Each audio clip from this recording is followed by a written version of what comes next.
with Harvard being the institution that it is, Doc, Mm-hmm. it represents a lot for a lot of people. It represents so much for America. But then to have this, and I don't want to say it's a bombshell, because I don't know if we are truly surprised that this institution was connected to the transatlantic slave trade the way it was. Right. And when we start to look at it, they put out this 134-page report detailing various elements. And I'm looking at the report right now, Doc. Okay. I mean, they broke it down into various sections or chapters, rather. They have an introduction, slavery in New England and at Harvard, financial ties, Harvard and the slave economy. They have chapter 4, intellectual leadership, Harvard slavery and its legacies before and after the Civil War. Chapter 5 is the long legacies of slavery, segregation, marginalization, and resistance. And then they have chapter 6, which is conclusion. And then chapter 7 is recommendations to the president and fellows of Harvard College. And then there's 2 appendices attached to this report. First and foremost, when you heard this announcement from Harvard, what was going through your mind? Were you surprised, or were you like, no, not finally? No, not in the least. Harvard had to get in the game. I mean, it had already been beaten to the punch by our sister Ruth Simmons, who, of course, convened the conversation at Brown University. Ruth Simmons was the first woman of African descent, first person of African descent to be the president of an Ivy League school when she took over Brown University some years ago. And she convened, as a former African American studies professor, Dr. Simmons, a committee to investigate the role of Brown in enslavement. And of course, she retired from Brown to great fanfare, and then decided to return to the South. She's from Louisiana, and she is just now retiring from being the president of Prairie View A&M. So Dr. Simmons kind of pointed the way to this. And as they mentioned in the report, in the recommendations phase, section 7, they note her. And they also note some other places. Princeton Theological Seminary, which has created a $27.6 million reparative endowment. Brown pledged $10 million. 10 was raised by private donors, and $8 million from the Brown Corporation. And we know that, I'll quote Scott Galloway, professor at NYU, who calls these Ivy League schools and others who are Ivy adjacents, the Stanfords, the Universities of Chicago, basically the NYUs. They're basically hedge funds who admit the children of the donors and a few other exceptional Negroes and others, and burnish their brands. So Harvard was a little bit behind the curve. Georgetown had raised some money, and they're talking about descendants of those who were enslaved. They mentioned the University of Glasgow, in fact, in the Harvard report. So Harvard, of course, is Harvard, which means, oh, we can't let these other schools outdo us. So they are going to set aside $100 million in an endowed fund to basically engage in forms of, I don't know, they don't call it reparations. They wouldn't be that silly. That would get them on the hook. I'm sure their lawyers workshopped every line in what they wrote. But, in the case of Brown, they put together some money for K-12 students in Providence, Rhode Island. They engaged in loan forgiveness for students, fellowships in terms of slavery studies. In terms of Harvard, and we're going to talk about this in a minute, finally. Harvard created some recommendations that, if nothing else, will burnish the Harvard reputation. So no, I'm not surprised at all. And anybody who wants to read about the role of enslavement in the Ivy League, get Craig Stephen Wilder's book, Professor Wilder's book, Ebony and Ivy, where he basically traces the impact of enslavement and the creation of the Ivy League schools, all of them. So you can just get it in one book. So no, I wasn't surprised at Harvard at all. Would you recommend that people take a look at this report, this 134-page report? Absolutely. I think it's a masterpiece of forensic science.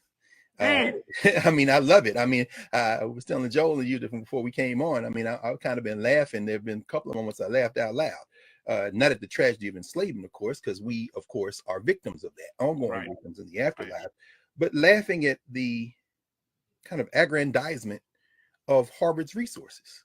Sven Burkett, who has written a number of studies talking about enslavement, he's got a book called Empire of Cotton. As it is noted, Burkett and his students, including undergraduate students, have been tracing some of this stuff for a very long time. And now, you know, in the wake of the reckoning of 2020, so-called, and of course, President Bacow in 2019 called this piece together, you know, Burkett plays a valuable role. And there's some top-notch scholars involved in the committee that was pulled together. Tomiko Brown-Nagin, who we've talked about before, you know, Professor Nagin at the dean of the Radcliffe Institute, professor of law at Harvard, who just wrote a great book on Constance Baker Motley, Evelyn Hammonds, Annette Gordon-Reed. I mean, there are a number of people, but again, reinforcing the Harvard brand. I started to say Howard, but we talk about that in a minute. Right. Little Sisters of the Poor Benefits Association, that is recommendation number 3, I think it is. Building partnerships is what they call it. But we'll talk about that with HBCUs. Right. So, folks, I would advise folks that are watching today, if you want to get a copy of the report, you can download it for free at legacyofslavery.harvard.edu /report. legacyofslavery.harvard.edu /report. And you can read the report for those who are interested, those who would like to see what Harvard has to say about their involvement with slavery. This is an opportunity for you to see it. Dr. Carr, when we look at this, $100 million, and my first thought was, well, where did they get this number from? First, even before the number, what was the impetus of even creating a committee?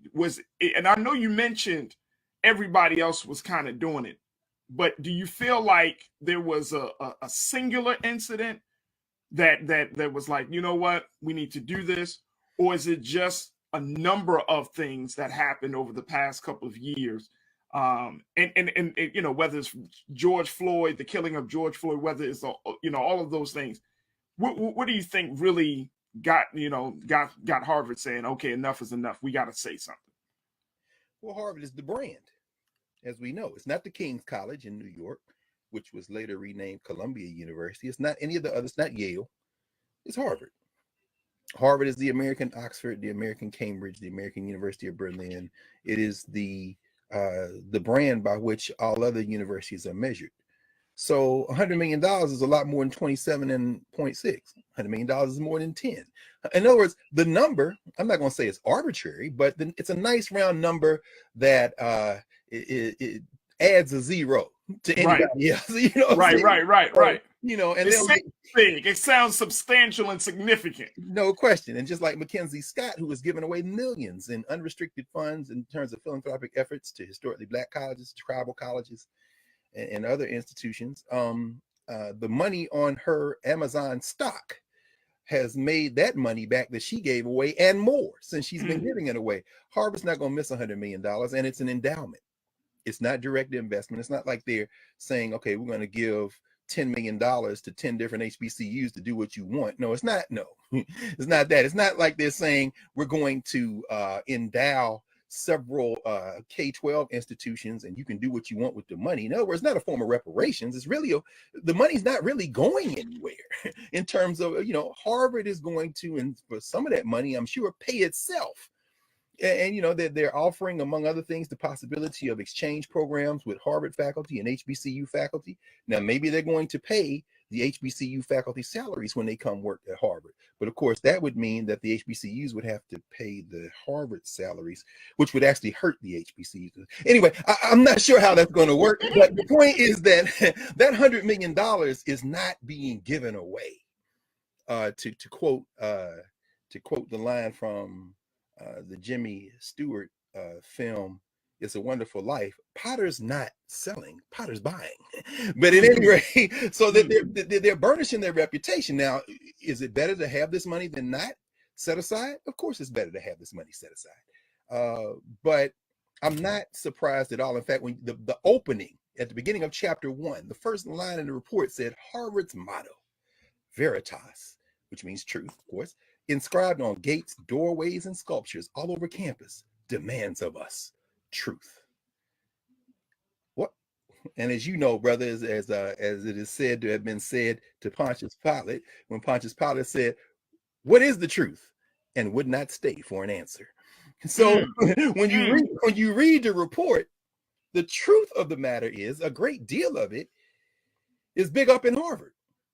It's big up. In fact, when I first saw the story break and downloaded the report, I went looking for the things about Harvard that I expected Harvard to lift up. Who are the exceptional Negroes that it is let in? So I went looking for the HBCU folk. The Du Bois is in there, of course. Eva Beatrice Dykes, a lot of people don't know her. She was at Oakwood College. She came out of DC, went to Dunbar High School, went to Howard, came to Harvard. They said, we don't count the Howard degree. You got to take a Harvard degree. They talk about that in there. Richard T. Greener, who was the dean of Howard's Law School, was a graduate of Harvard University. He's in there. But what I'm looking for, and then I started reading the footnotes. And as I read the footnotes, what I noticed, take Eva Dykes, for example. I'm looking at Eva Beatrice Dykes, who was the first woman of African descent to qualify for a PhD, complete the requirements for a PhD in history. One of 3 Black women who graduated PhDs the year she graduated. And I'm looking at the footnotes, and what I see accessed is the Radcliffe archives for the things they have in their archives of Eva Dykes. I said, that's cool. But what I didn't see were the books written by Black scholars, including a cat at Oakwood for years, talking about Eva Dykes. I'm like, how did Harvard evade the opportunity to quote Black scholars writing at Black institutions about somebody they're saying was a person who suffered racism at the place that, well, I tell you, chef's kiss. So yeah, you gotta read it, man. Forensic science. It's a beautiful elevation of the Harvard brand in a kind of moment of, I don't want to call it cosplay, but self-flagellation in pursuit, as they said, of something that ends of them. Truth. Anyway, we'll see. Folks, we are having a conversation around Harvard's claiming or saying that they're going to commit $100 million to create a legacy of slavery fund after they have come out with a 134-page report outlining their involvement in the transatlantic slave trade. This report of the Presidential Committee on Harvard and the Legacy of Slavery shows intimately, based upon their history, their research, and the work that was done by their committee, that Harvard gained and benefited from slavery. And so they are trying to come clean with this report and with other ideas and goals to address this issue. We've been talking to Dr. Greg Carr, who is a professor of Africana Studies at Howard University and is the host of the Black Star Network's The Black Table. Dr. Carr, I want to throw up here just something that they put out. This is what Harvard put out. Keenan, if we could post this quote on the screen, talking about what Harvard is planning to do, some of their key goals in this whole effort. They are planning to address slavery legacy. The report calls for spending the money in a multitude of tracks. One, by tracing the modern day descendants of enslaved people at Harvard. 2, by building memorials and curriculum to honor and expose the past. Number 3, by creating exchange programs between students and faculty members at Harvard and those at historically Black colleges and universities, HBCUs, and by collaborating with tribal colleges. And 4, by forging partnerships to improve schools in the American South and the West Indies, where plantation owners and Boston Brahmins made their intertwined fortunes on the backs of the enslaved. Seems like these are very lofty goals here. And Dr. Carr, when you look at goals like this, I mean, I'm talking about the memorials, the curriculum, and they said that even that a lot of these goals are vague on purpose because they wanted to hear feedback from other folks within the Harvard community and outside of the Harvard community to add to it. But do you think this is a good start? These four goals, is this a good start for us? It's a great start for Harvard.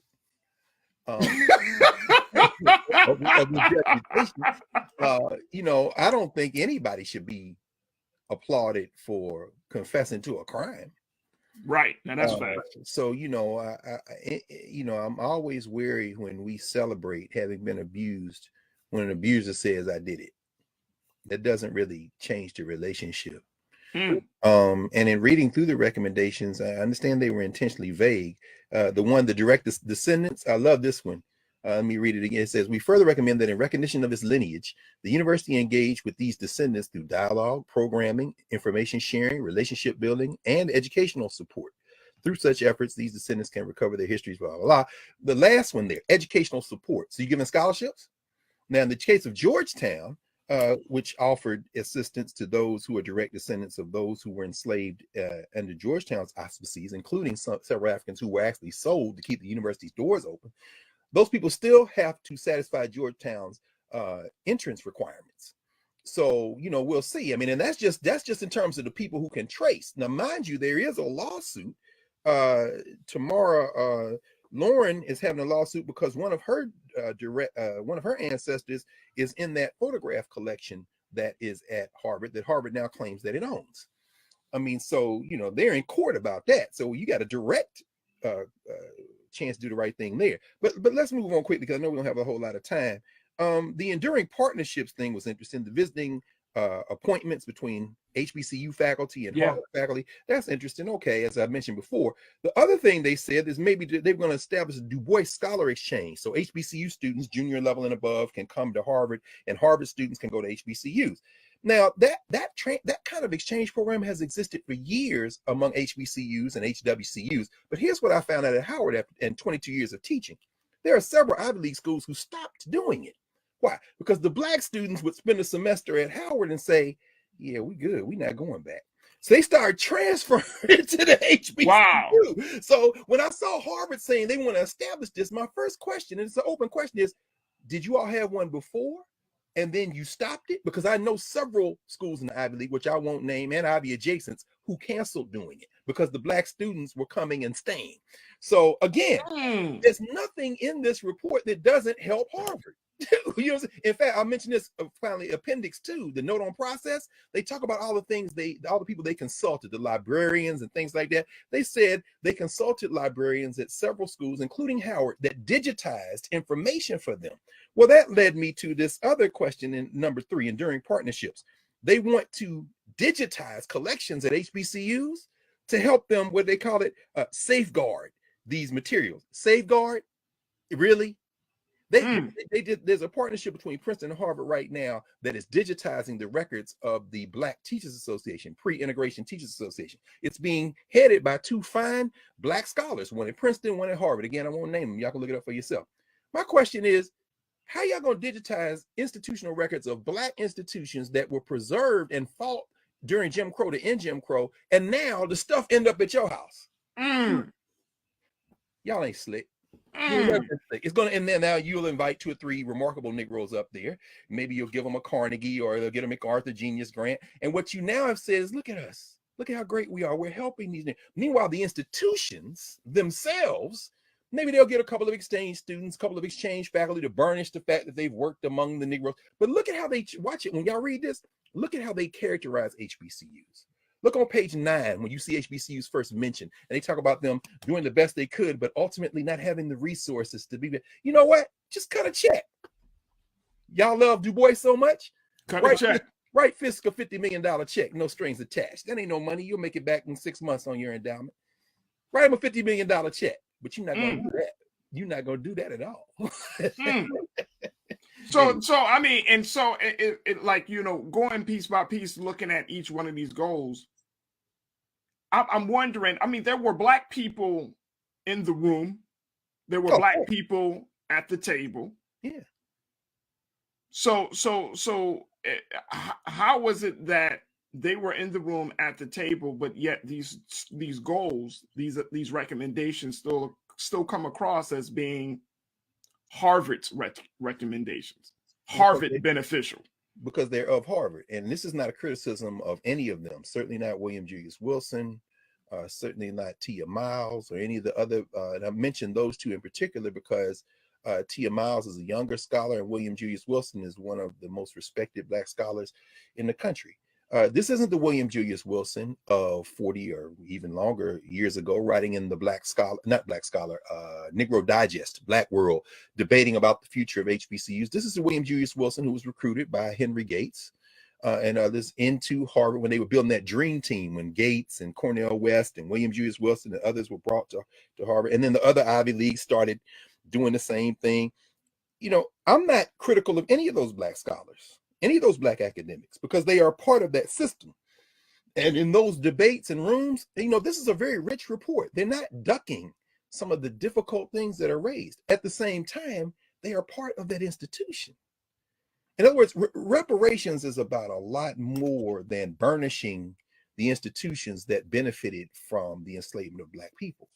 If you're talking about real reparations, you're talking about repair. So I don't have any problem with that. Now, if all those faculty decided that they were going to resign and come work at HBCUs, I'd be like, okay, that's interesting. Go on, because HBCUs aren't the answer either. Harvard is in Cambridge, Massachusetts. What's the situation for poor Black people and brown people in Cambridge? Just like Yale is in New Haven. Anybody been to New Haven know that there's Yale and there's the hood. So I'm saying, you know, at least with Ruth Simmons and Brown, they're talking about the surrounding area there, or around Brown. Now, so I don't think Harvard is excluding any of that. What I'm saying is, as you say, if this is the start and they kept it intentionally flexible, let's see what happens next. And, you know, we'll all wait and see. So speaking of reparations, I mean, you talked about Professor Tamika Brown-Nagin. Yes. And she put out, she said in an interview last month, just before this came out, of course, that they were being intentional about making sure that this $100 million is not seen as reparations, because she said, quote, reparations means different things to different people. So fixating on that term, I think, can be counterproductive. Absolutely.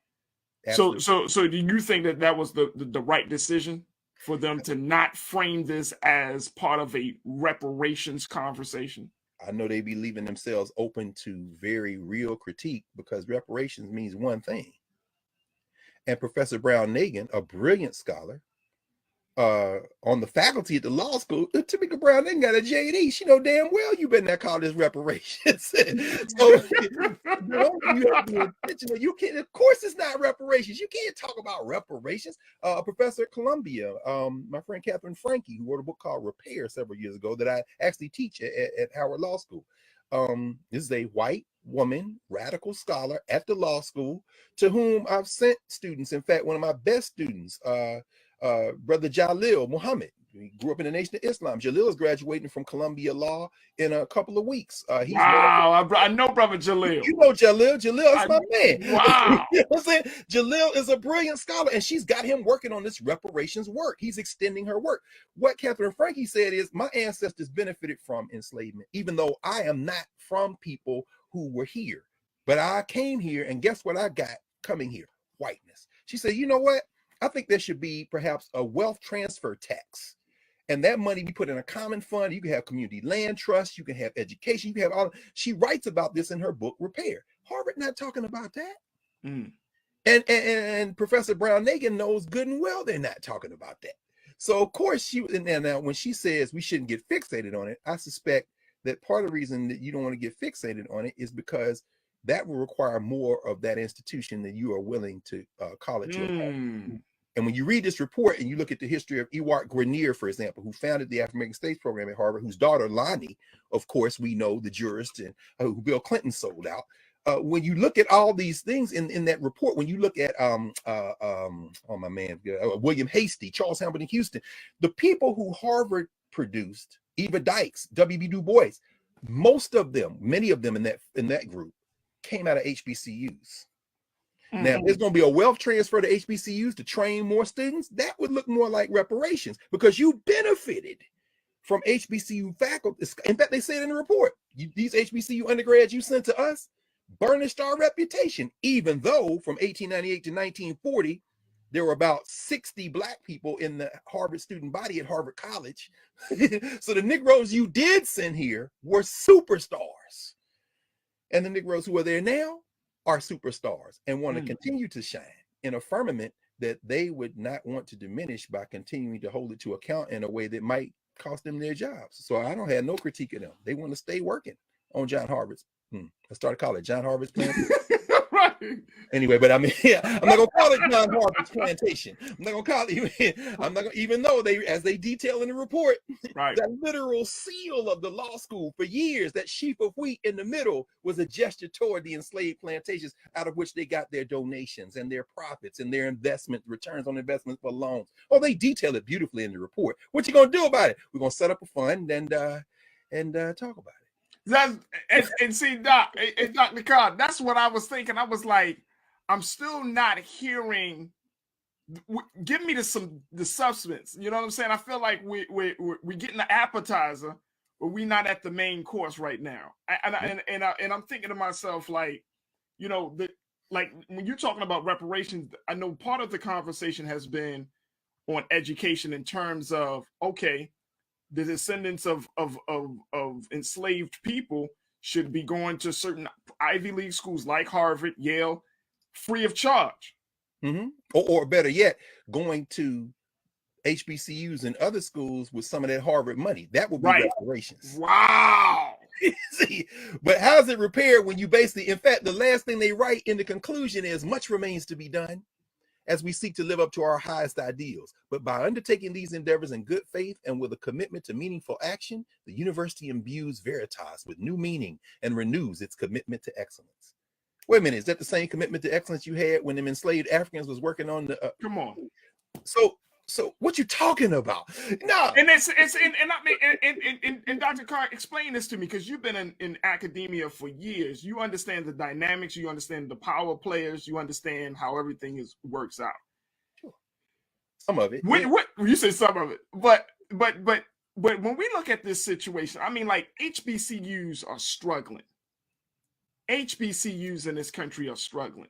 They're still trying to make ends meet, right? Whether you're talking about Morgan, Howard, any HBCU, they're struggling. We're still petitioning. I'm gonna use that term lightly. The government for more assistance. Yes. But then you have institutions like Harvard, like Columbia, like Yale. Harvard has an endowment. Check this out, folks, of $53 billion. Wait, what? Never slaying. 53 billion, baby. $53 billion. Wait a minute. How much is a billion? A billion is how many million? A billion. A billion is 1,000 million, right? Right. If you set aside 100 million, you set aside 1/10 of a billion, and you got 53. What, man? They're gonna make their money back by the time the show is over. 50, or by the time the show is over. And they didn't even give it out. It's an endowment, meaning what? We are setting it aside and keeping control of it. Come on, y'all. That's what I'm saying.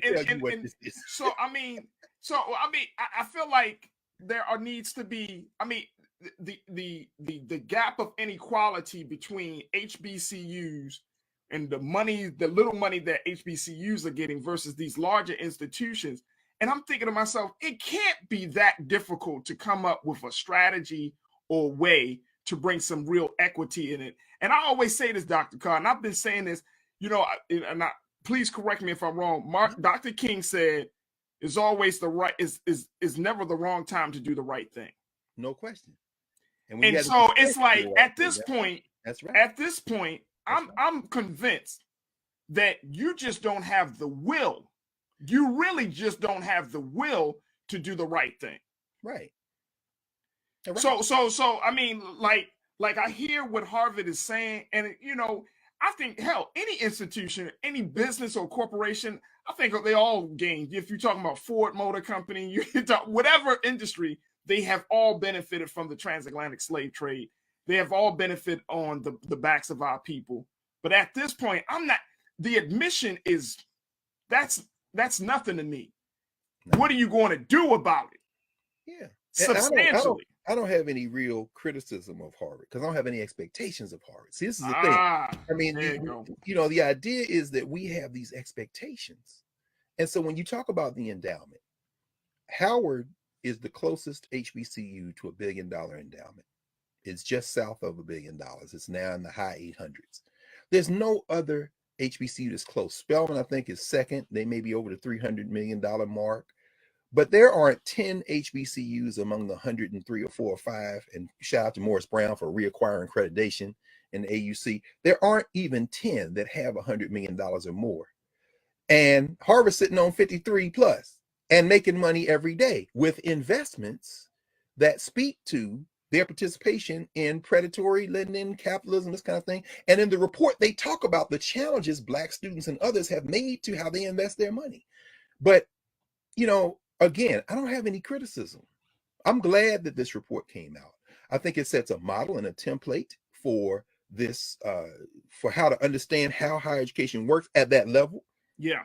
But I do think, though, finally, Faraji, that our challenge, and you've covered this extensively, brother, in the culture over the time that you've been on the air, it involves the least of these: forgiving student debt, lowering tuition costs, addressing K-12. And what Harvard has said in this report is we want to help with all of those things by sourcing our Harvard scholars that have analyzed this material. And yeah, okay, so you're going to burnish yourself for writing new reports on K-12 education and interface with school districts. You're going to do that for free now, right?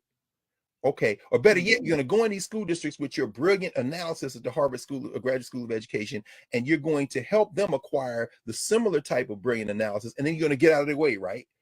You're going to show up without the Harvard brand, right? Hell no, you're not going to do that because you want credit for it. And as you said, I mean, one thing about virtue signaling is signaling is key. It's got to be Harvard that does this. So yeah, nah. So I guess that leads us to the next question. I mean, since you don't have any expectations, should we even have a discussion about accountability, holding them accountable? Yeah. I mean, that's recommendation number 7, ensure institutional accountability. Dr. Carr, you a trip, brother. No, they are, man. But this is what I love. This is what I love. They say they're going to set up an accountability institutional apparatus. You can't do that. Sure you can. No, you can't, Dr. Carr. Look, it's like, hey, Doc. Hey, Doc. Hey, look, brother. It's like when the police department. Exactly. When the police department has, and we're gonna talk about this today on the show. The police department whipping our ass, right? Faraji, and then be like, we're gonna have our internal affairs investigate. Yes, sir. You are a national treasure, brother. That's when you put it. You put it exact. That is the perfect analogy, brother. Like, how you gonna investigate yourself, brother? Well, or maybe you wait. And you wait 20 or 30 years, and you go get the people who wrote The Wire, and you make an HBO series on corrupt cops and say yourself again. Hey, wait a minute! They came back to your hometown to make another show about dirty cops and get some awards. I mean, we've seen this show before. I mean, I just don't get it. I don't get it. Yes, you do. That is the craziest thing in the world. I don't get it. How do you investigate yourself? Brother. And then you like, it's like the conversation I think we had on Brother Roland's show, just in terms of these companies that say they want to give some money for racial justice. And then, or they give themselves, they like pat themselves on the back. No question. And it's like, that is counterproductive. Yes. To what we trying to do, to the progress we're talking about here. You can't investigate yourself. So, I mean, and I'm saying, is there, and please, pardon, let me know if I don't know, because I really don't know, Doc. Is there a way or a commission or a group or institute or think tank, somebody that can go to these institutions and say, okay, you are at a place that you want to redress this your grievance or your ties to slavery. Okay. Yeah. We are going as outside independent group of individual scholars and researchers and historians. We're going to hold you accountable. And if you don't live up to our standards of accountability, then you owe us. Yeah. Is there? Absolutely. In the appendix 2, you'll see, for example, the consultancies they engaged in. They had all these dialogues. They brought people in to have conversations, and that's beautiful. One of the recommendations they want to do when they deal with Native Americans, they want to have a landmark conference with the Native American program at Harvard to advance national dialogue on the histories and legacies of indigenous slaveries and colonialism, all this kind of thing.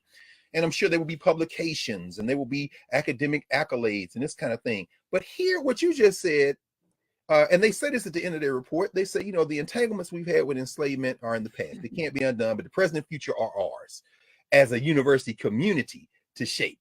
Now, of course, now within that field, here's a solution based on what you just said, Brother Faraji. Let's say Harvard says we're going to put 10, 20, $30 million into establishing an independent, almost like a community review board. Yep. You know what I'm saying? Yep. And we encourage, and next thing you know, because see, this other thing about Harvard. Harvard did it. So guess what? Yale working on their report somewhere. Columbia, already, you know, they got to get their report. Okay. Again, go get Craig Stephen Wilder's book. You probably already gonna pay him a consultancy or get him to come in and give a talk. But anyway, now you've established this separate institution and you leave it alone. Yeah. And you don't, this is the other thing you don't do.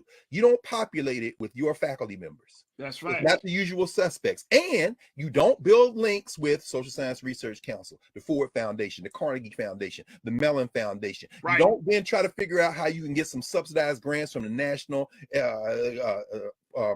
Endowment for the Arts. Or no. We gave this group the money. And the people who were picked to decide first how to do the money came from Black institutions, came from brown institutions, came from indigenous institutions, and they don't have any ties to any of these places that create what some people have called the professional managerial class. So you know what you're not going to be able to do? Engage in what Catherine Liu and others call virtue hoarding. Because see, the thing is, it's the usual suspects, right? And they have some exquisite Blacks who will excoriate you. They'll do the right poem, they'll have the beautiful art, and they get fellowships, and they come no. And then you set them up and you get out of their way. What comes out of that? I trust what comes out of that. But then they can't do that. Why? Because there's no value in that for us. I'm about to say, Doc, you know there's no value in that. They can't gain and benefit. They can't control. Now, here's my final point, Doc, and I'm so grateful that you spent some time with us today. I mean, my point is that, like, at this point, the conversation about repairing the damage, we can put it as the term reparations, or we could just look at the term justice. At this point, how do we shift the conversation from just money talk to legacy building, to start to here's why I'm asking. I have an 8-year-old and a 2-year-old. Yes, sir. By the time my son, God willing, gets to college in 10 years, and then 16 years for my daughter, if I don't want to have a conversation and be like, hey, son, yeah, we got reparations back in 20-something, but we spent it. So, you know, we're going to have to figure out how to pay for your college. How about that? I don't, that doesn't, like, getting a check at this point doesn't seem like it will ease my soul. Well, that's not going to happen. No. You know what I'm saying? Like, I don't want to check. I need to have an investment in the futures of Black children and Black people. That's what I'm saying. When we talk about the stock and all of that, what is the futures of Black children and Black people in this country? Because that's the only investment. Like, I don't need a check. Like, I work and all of that. So I'm trying to figure out what is going to be the future of the children. So that way they don't have to carry this burden 15, 20 years from now. And my children come up to their dad, what you know, Dad, man, it's college is crazy, Dad. Like, it's very expensive. I thought y'all talked about that 10, 15 years ago. We did, son, but a lot of Black people just wanted to check. How about that? Yeah, that's tough, Raji. I think, and Frankie writes about this in her book, Repair. Wealth transfer, first of all, public dollars are our dollars. We pay taxes. And so policy making in terms of how to spend public dollars, if Harvard wants to make a dent, and I'm not saying they won't, again, I'm saying this is an opportunity.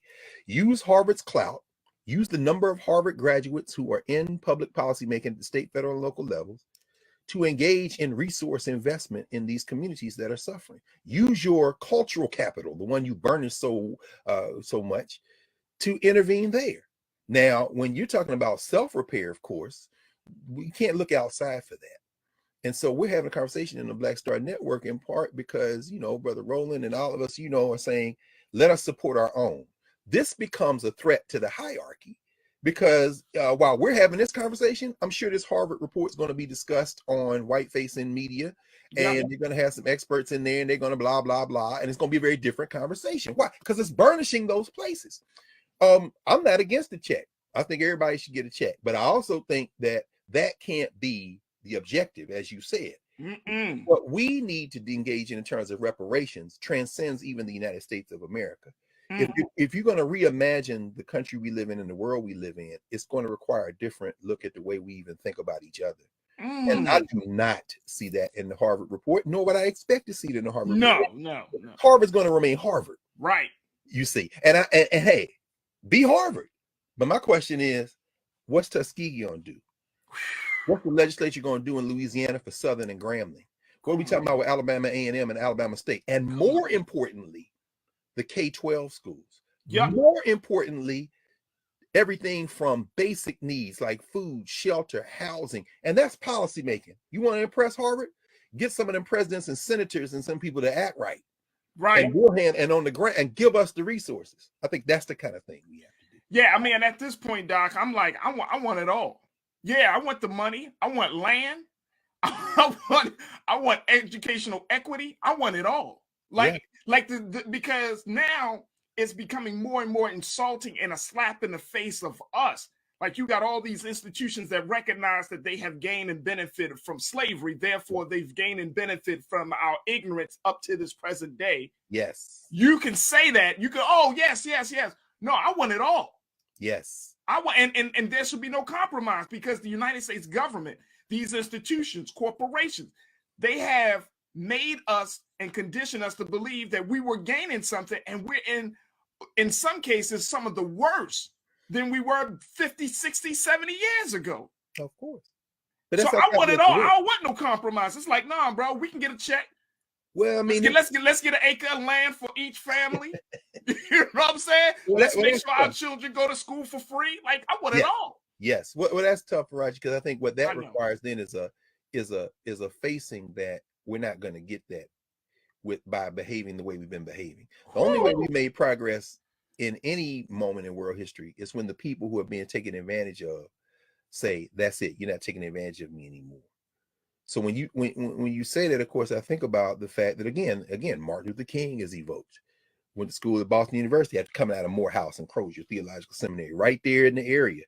And Dr. King, of course, when he's critiquing militarism and materialism, when he is critiquing this whole structure that the society is based on, what you're talking about can be done, but it can't be done as long as we're asking. We have to turn away. One of the reasons Harvard almost has to write a report like this, and the other schools have to do it, is because people are increasingly turning away from those institutions. Yeah, as well they should. Yeah. So like, wait. Look. We understand. People are like, I'm not, but damn about Harvard. Ask yourself this: why was Nas a fellow at Harvard? Why did he receive the Du Bois medal? Why is there a hip hop archive at Harvard? Why? Because those young people from the Caribbean and from Black and brown communities in New York and everywhere else stood on their own ground, made their own culture without asking permission for anybody. It became so important that these places that want to be prestigious had to associate themselves with it. That's how you get reparations. You build your own. What Elijah Muhammad say? Accept your own and be yourself. Your own, be yourself. Watch how quick we get reparations when we decide we're gonna reserve our labor. We're not running up and down the football field for University of Alabama anymore. We're gonna go play at Tuskegee. Oh, we've got to investigate the yeah. Go ahead. It ain't gonna be enough yet. You understand? Folks, Black Star Network is here. Oh, no punches. I'm real revolutionary right now. Support this man, Black Media. He makes sure that our stories are told. Thank you for being the voice of Black America, Roland. Stay black. I love y'all. All momentum we have now, we have to keep this going. The video looks phenomenal. See, there's a difference between Black Star Network and Black-owned media and something like CNN. You can't be Black-owned media and be scared. It's time to be smart. Bring your eyeballs home. You dig?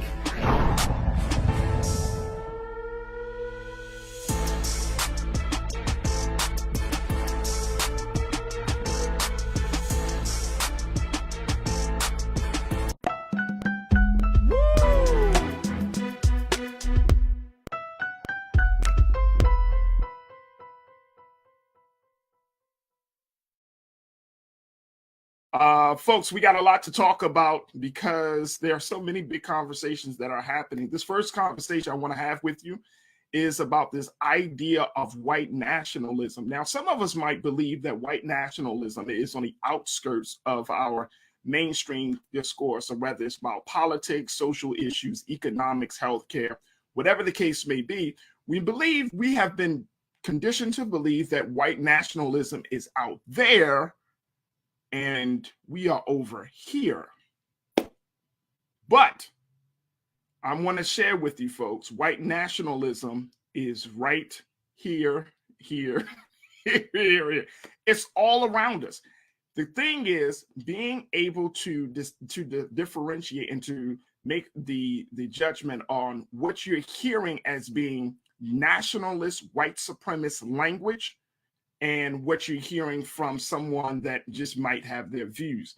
And this is one of the big things that we wanted to talk about today, because there is a growing number of people, not just random people, not just any old Joe or any old Jane, or no. There's a growing number of people in power that are espousing white nationalist, white supremacist thought. And they're doing it on major platforms. Now, some of you might say, oh, President Donald Trump, he's one of the big ones. Yes, he is. But then there are others who may not, who unlike the president, are always in the mainstream. One of them being Tucker Carlson. Yeah. One of them being Sean Hannity. Yeah. And so many other people, including even those that work in our government. And so we wanted to talk about this growing trend, how white nationalism is really has become very, very mainstream in this day and time. I am joined by my brother. I'm always happy to have him. He gives us great insight. He is a diversity, inclusion, and equity specialist, and he's joining us for this conversation. One of our culture crew members, Brother Shinedu Wakwafor. Shinedu, thank you so much, brother, for joining us. How are you today? Thank you for having me, Faraji. I'm glad to be here and happy belated. Thank you, brother. Thank you. Let's talk a little bit about what is going on right now with this larger idea of white nationalism, because people don't think that it's actually so ingrained in our society and in our, lexicon, the national lexicon of policy, of social issues, of culture issues, all of those things. People tend to believe, oh man, it's not here. Especially, I live in an urban area. White nationals live in the rural woods, in the woods of West Virginia. Or they live in Pennsylvania. They're not coming to Chicago. They're not in Los Angeles. They're not in Detroit or Baltimore. No. But the thought, and the thing is, Shinedu, you know this and I know this, it's not KKK like we've seen in the early part of the 1900s. It's cloaked in a very, very different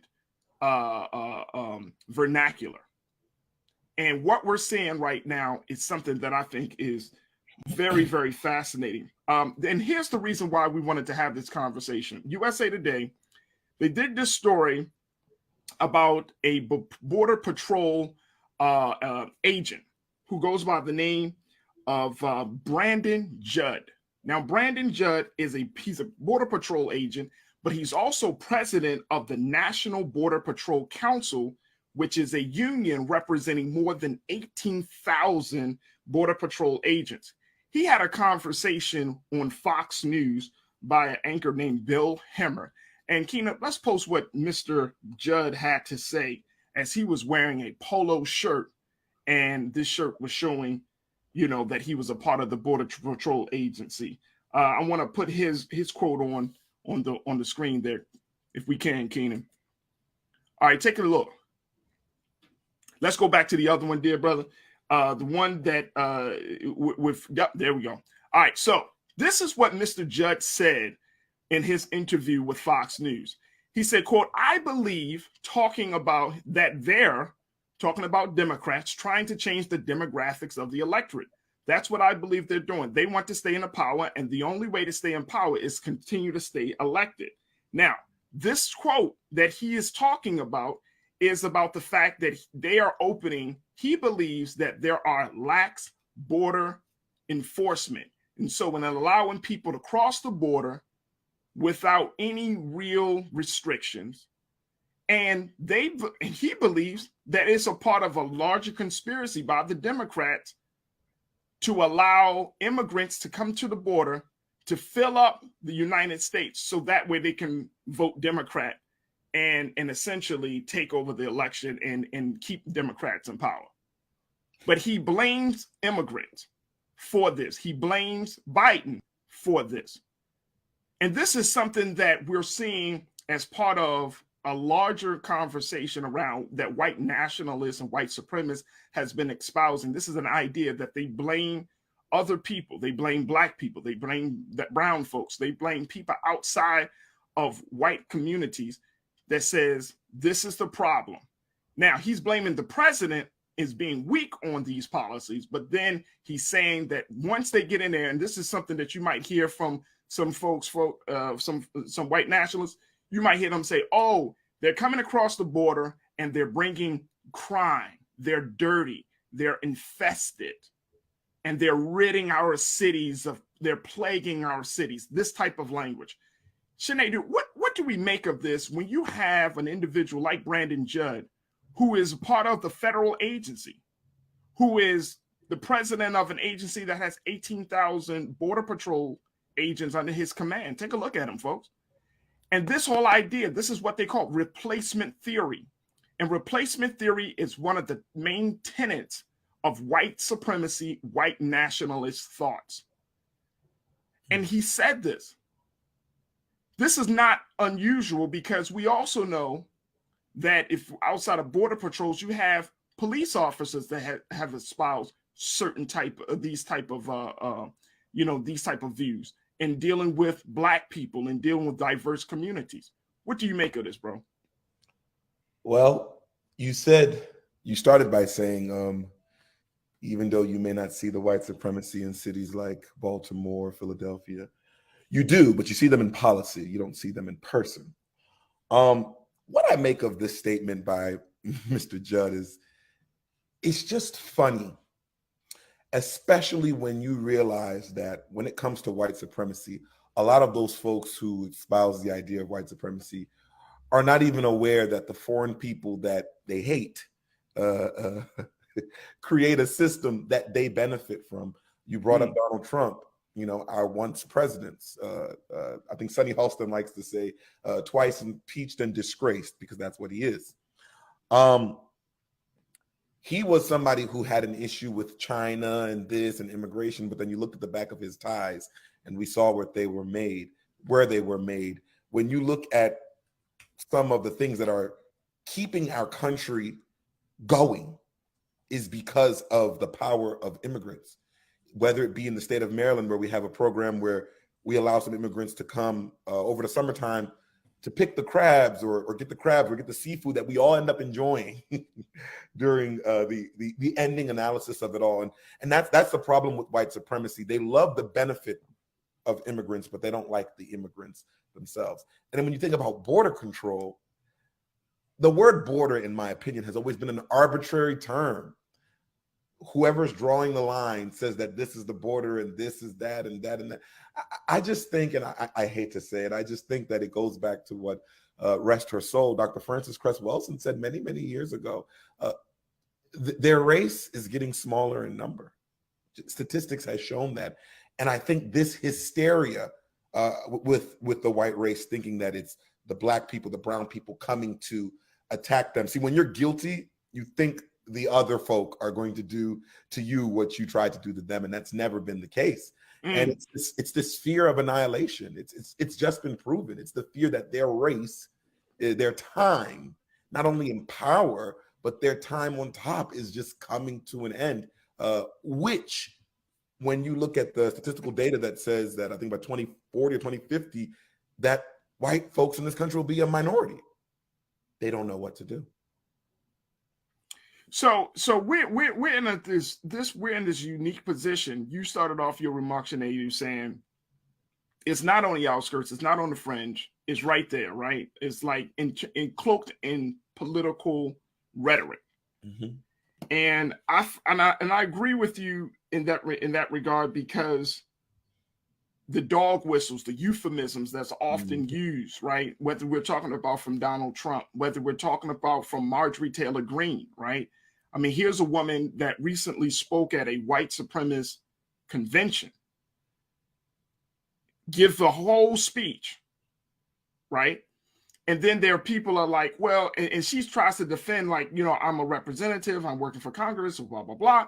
And it's like, if you were a representative of the American people, why would you align yourself being on the agenda, you know, getting time to speak to that group, knowing that optics, the power of optics, right?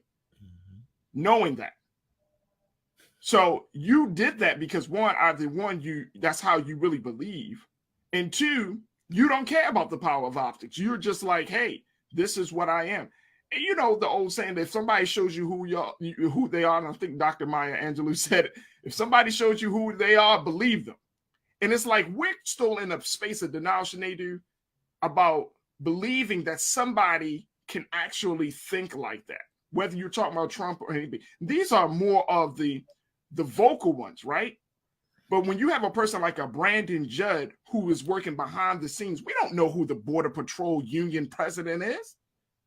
But here's a guy that has the power to influence policy, as well as has a voice and a seat at the table to determine who gets across the border and who doesn't.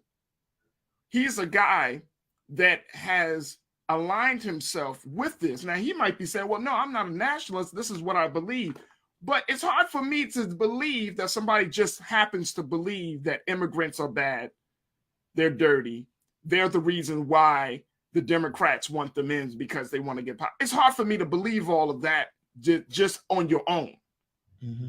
And then you go on to one of the most biased networks, such as Fox News, espouse these views, and it's not like challenged. It's not like, it's like, okay, great. You fall in line with it. I think there's a real concern that we should all have, that there are people in this government who claim one thing and then they do another. And I'm wondering, Sinead, if it's really about, I mean, there's no way in the world that you wouldn't know that's like a Josh Hawley or a Ted Cruz or any of these people, right? That you didn't know what their views were. Mm-hmm. I didn't know. That's hard for me to believe, bro. Mm-hmm. They all know. And we see this with every Trumper who got fired, who comes out with a book now and is pretending that he's a menace. But it wasn't a problem when he was being menacing and they were there and being complicit. They all know. And it's unfortunate that it's this game of pretentiousness. And it's also a game of, when you mentioned Donald Trump, I thought long and hard to ask myself, is he just a part of some quote unquote great conspiracy of white supremacy? No, it's a little bit more senile than that. It's actually very good for business for these folk. You say this, you get endorsements. You say this, you can. I mean, think about those people who stormed the Capitol, those white nationalists. I like the word supremacist better than nationalist. I feel like nationalist kind of is a softer tone. Yeah. You storm the Capitol and you do things that are illegal, that are against the law, but they knew that they had a huge backlog of donors that would save them, that would put money, people, hard everyday workers that are putting in money. And I think it's scary because even though the thought is fringe and the thought itself can be very rural, where you would think it's the middle America, those who are not, but it's being propagated by the high-end, very intelligent, very powerful, also white people. Yeah. And you never see a correlation between poor and rich in unison like you do when it comes to white supremacy. For some reason, that correlation of poor and rich no longer matters, where usually it's the poor saying eat the rich, but not when it comes to white supremacy. And I think when you think of this nation being a great nation, this nation and those who participate or benefit from white supremacy, they've never made any type of penance towards what they did or what they are doing. They've just created new ways. You know, you stop slavery, then here comes Jim Crow. You stop Jim Crow, here comes mass incarceration, and so on and so forth. Because folks don't want to make penance for the wrongs that they have ailed in, because in their minds, it's just my belief, it seems like maybe it makes them smaller of a person. They'll just continue to recreate the narrative that once existed from the moment that they stepped on this line. When you think about borders, Faraji, and the idea of borders, it's a foolish thing. When you look at the example of Haiti and Dominican Republic, it's the same country, it was. And then someone comes and draws a line, and all of a sudden, you are not you, and this is not that, and one is less than, and one is equal to, or what have you. It's absolutely preposterous. It's dangerous, and in this age of technology, it's way more widespread.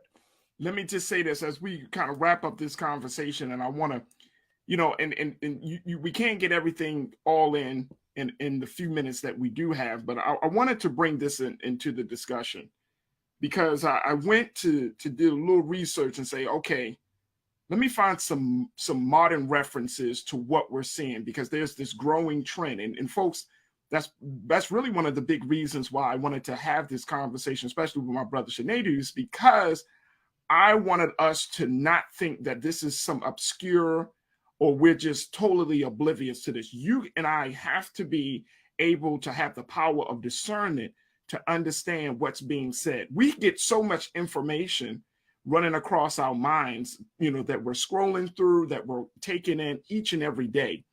And so language is so important. That's why we have to be very, very intentional about the language we use to describe the circumstances that we were either seeing or experiencing.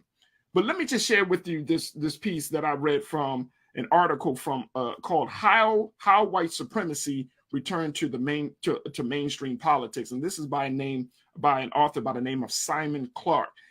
Keenan, let's post his quote on there very quickly. This is what Mr. Clark said. Check this out, folks. He said, "In such a changing landscape, old-fashioned racist and xenophobic appeals are unlikely to be politically successful beyond a small fringe. So the propagandists of racism have had to develop subtler approaches to stoking fear and hatred for political ends. To do so, they have repackaged racist traditions in language and forms that could more easily enter mainstream political discourse." Mr. Clark is a white man saying this, and I got this from the you can go and check this out. It's a fascinating article. It's from AmericanProgress.org, and this is based on a report that was done by American Progress to identify and calling out white nationalist ideas and that are infiltrating U.S. political discourse. Folks, look at that. Look at this. That we're in that time, and I'm wondering if those ideas become mainstream, the work that you're doing, diversity, equity, inclusion, how do you counter that force to make sure that there is some disruption of some of those ideas, or there is some debunking of some of those ideas? Because, you know, some of our people, we're so we're so ripped up, and we turned around, and up is down and down is up. We might be like, yeah, he right. It's the immigrants' fault. Yeah, he right. it's this group's fault or that group's fault. So how based upon the work that you're doing, how do you counter that type of propaganda? Oh man, it's almost a sad response that I'm going to give you. There's almost an impossibility.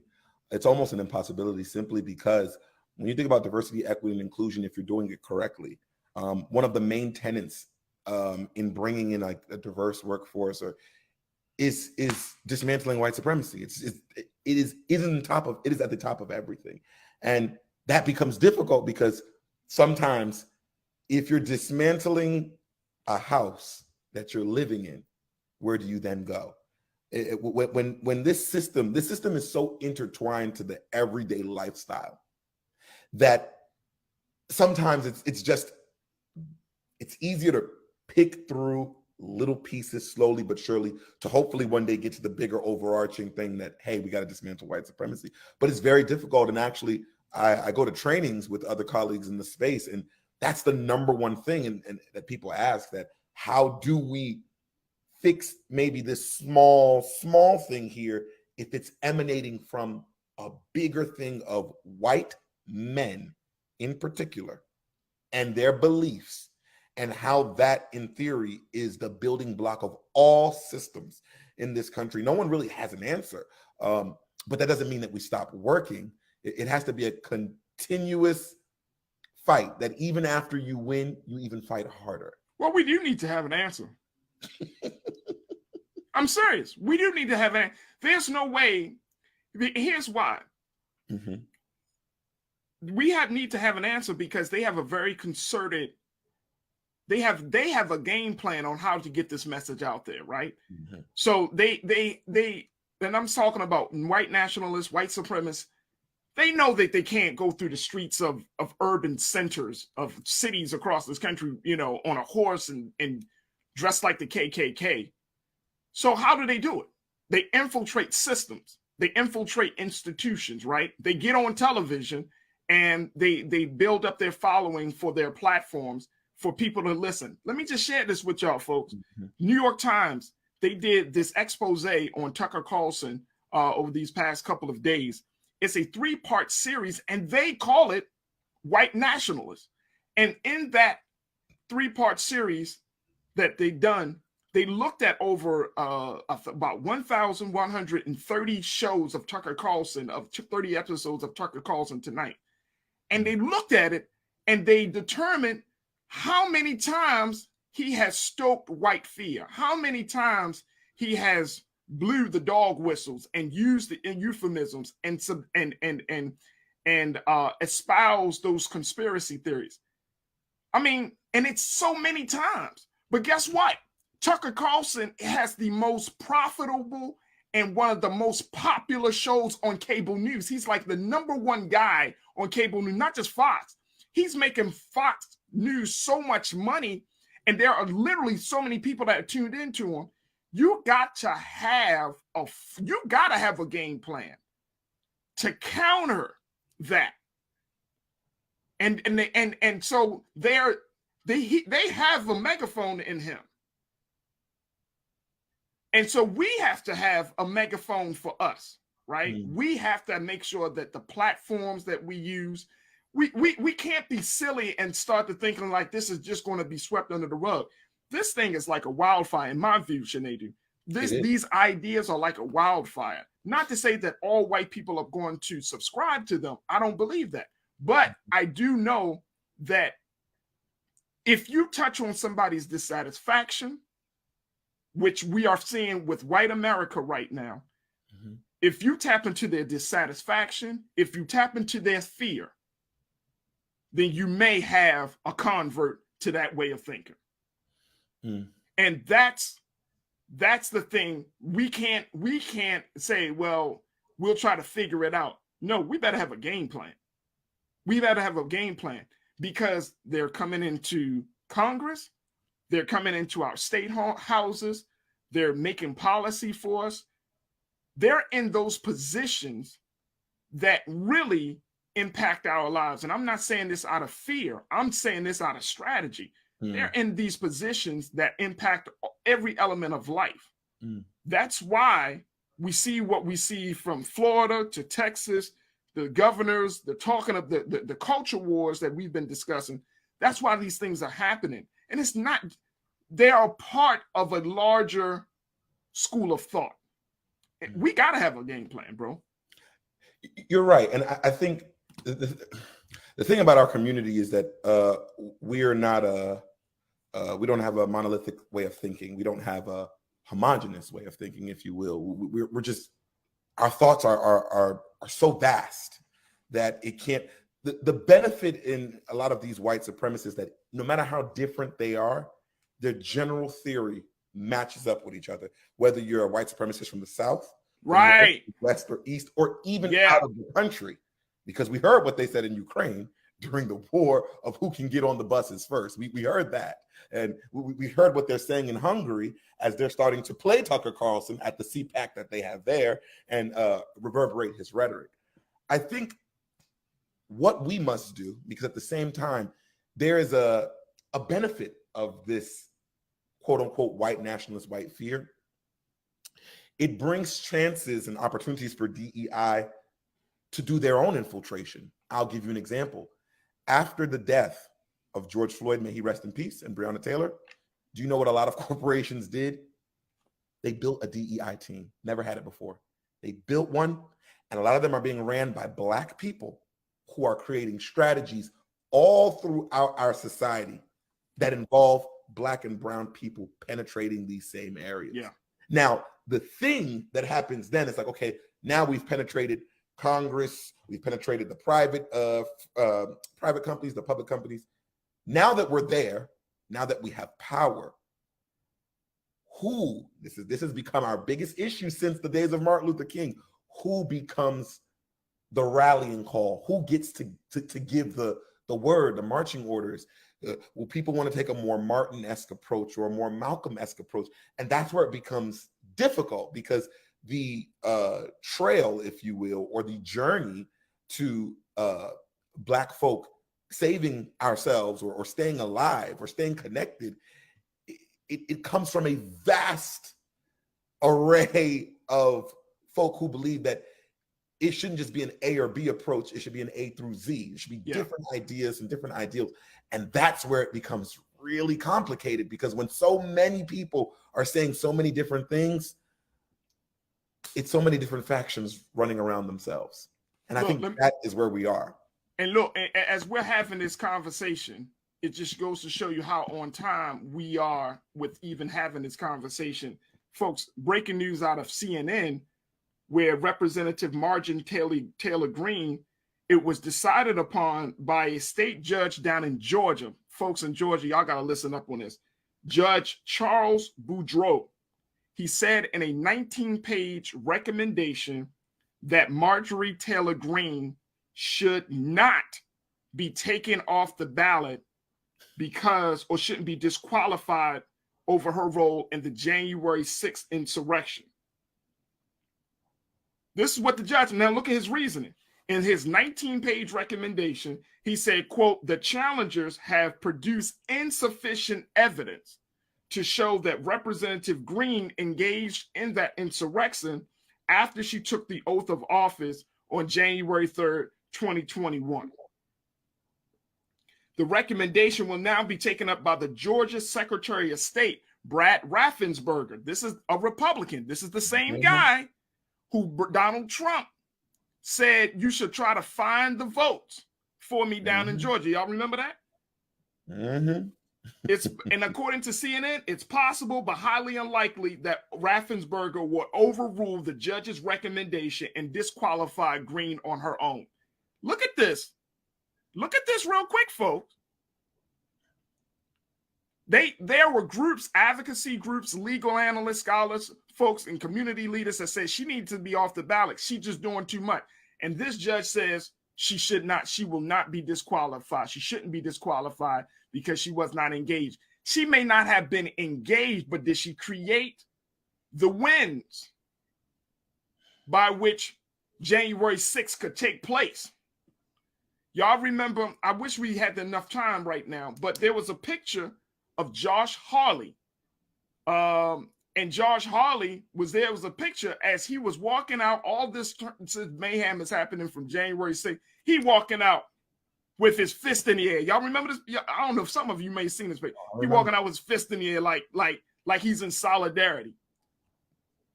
This is what's happening. White nationalism becoming. Now look, again, he said insufficient evidence. But if you look at the record of Marjorie Taylor Greene, how is it insufficient? Everything she's a believer in some of these conspiracy theories, like the replacement theory. She believed that the election was stolen. All of these things. But she should not be disqualified from the ballot.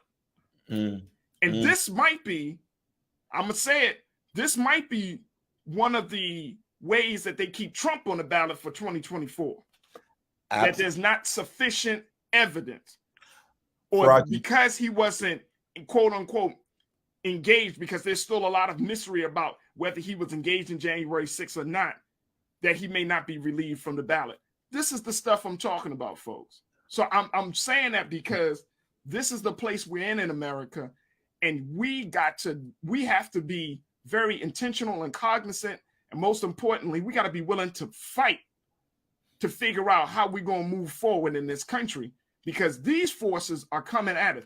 If they're judges, if they're council people, if they're state representatives, and if they're presidents, then we got to have a game plan.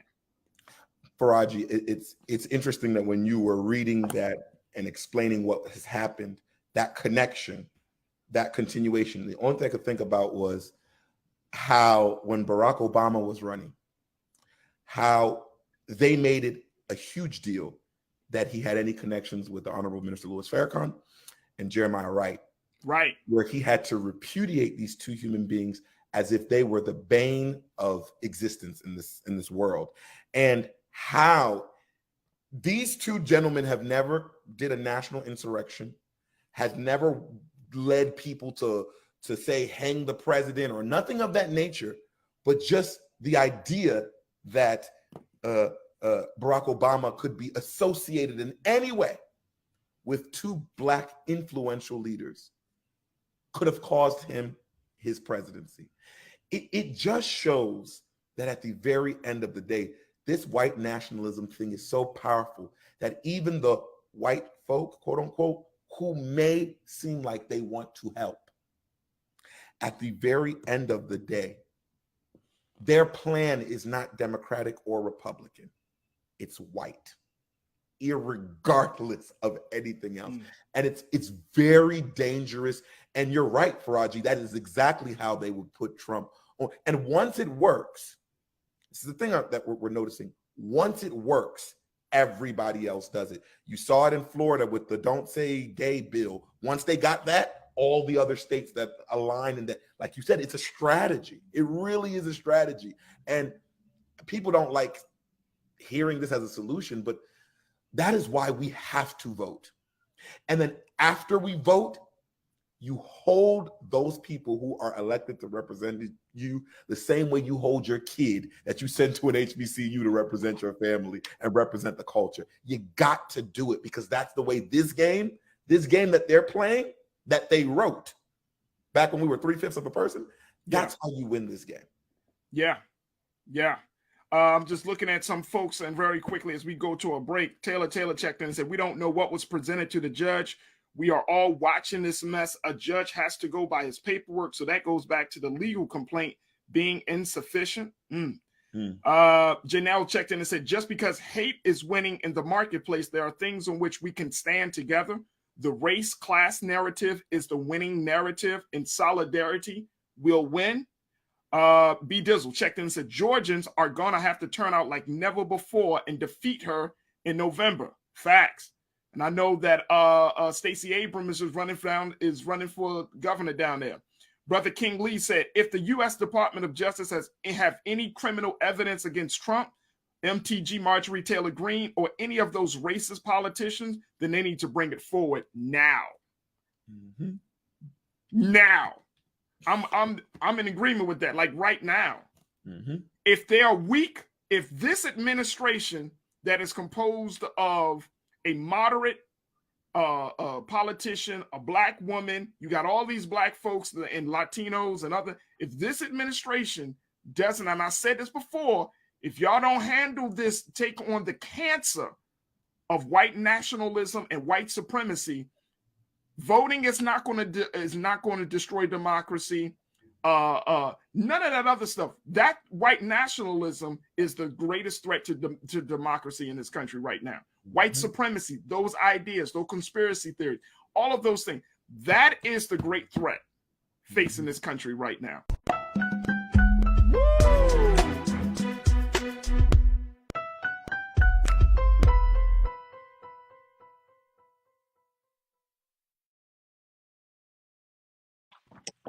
Folks, the streaming giant Netflix seems to be struggling right now.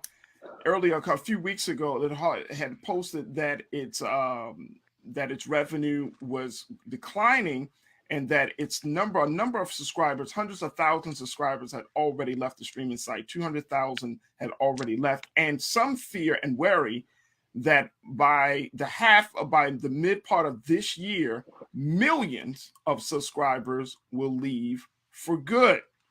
Now that puts the streaming giant in a very, very precarious position, hoping that they can save their platform. Netflix is also facing licensing issues with some of their hit shows, including Friends, Paw Patrol, and other shows along with that. Now, that is happening. And then on the inside of Netflix, it was just reported, folks, that Netflix has slashed or cut a number of high-profile culture and entertainment journalists from its staff, mostly women of color, Black women, Latino women, and Asian women. The disappointment comes in the fact that there has already been a number of issues that Netflix faced in terms of diversifying its workforce. And now with this recent cuts of jobs from its To Doom website, which takes fans behind the screen, many are asking the question, is this going to be the end of the streaming giant as we know it? Here to talk a little bit about this is my culture crew. We got Jules P., who is a hip hop artist and activist.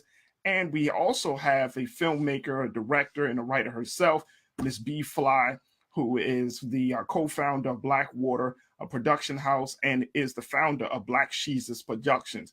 I wanted to talk to you about this, B. I'm gonna bring you in too, Jules. Don't get upset. I'm gonna bring you in. But I wanted to get B's view on this because, you know, I had an opportunity, and we'll talk a little bit more about it later, but I had the opportunity to host your film, Amethyst Love Gods, over the weekend. And one of the things that you mentioned when talking to your audience is that you're in a very different space right now in terms of putting out content, Black content in particular, and that you weren't looking for a major distribution company, or you weren't looking for these streaming giants to try to pitch your film and other projects that you do. You weren't looking for that you understand that it was all about direct connection to the consumer. And now we're seeing this situation with Netflix. What do you make of this? Is this the end of streaming? Do you feel like people have gotten over it? I mean, what is this a sign of for you? No, actually, I think the exact opposite.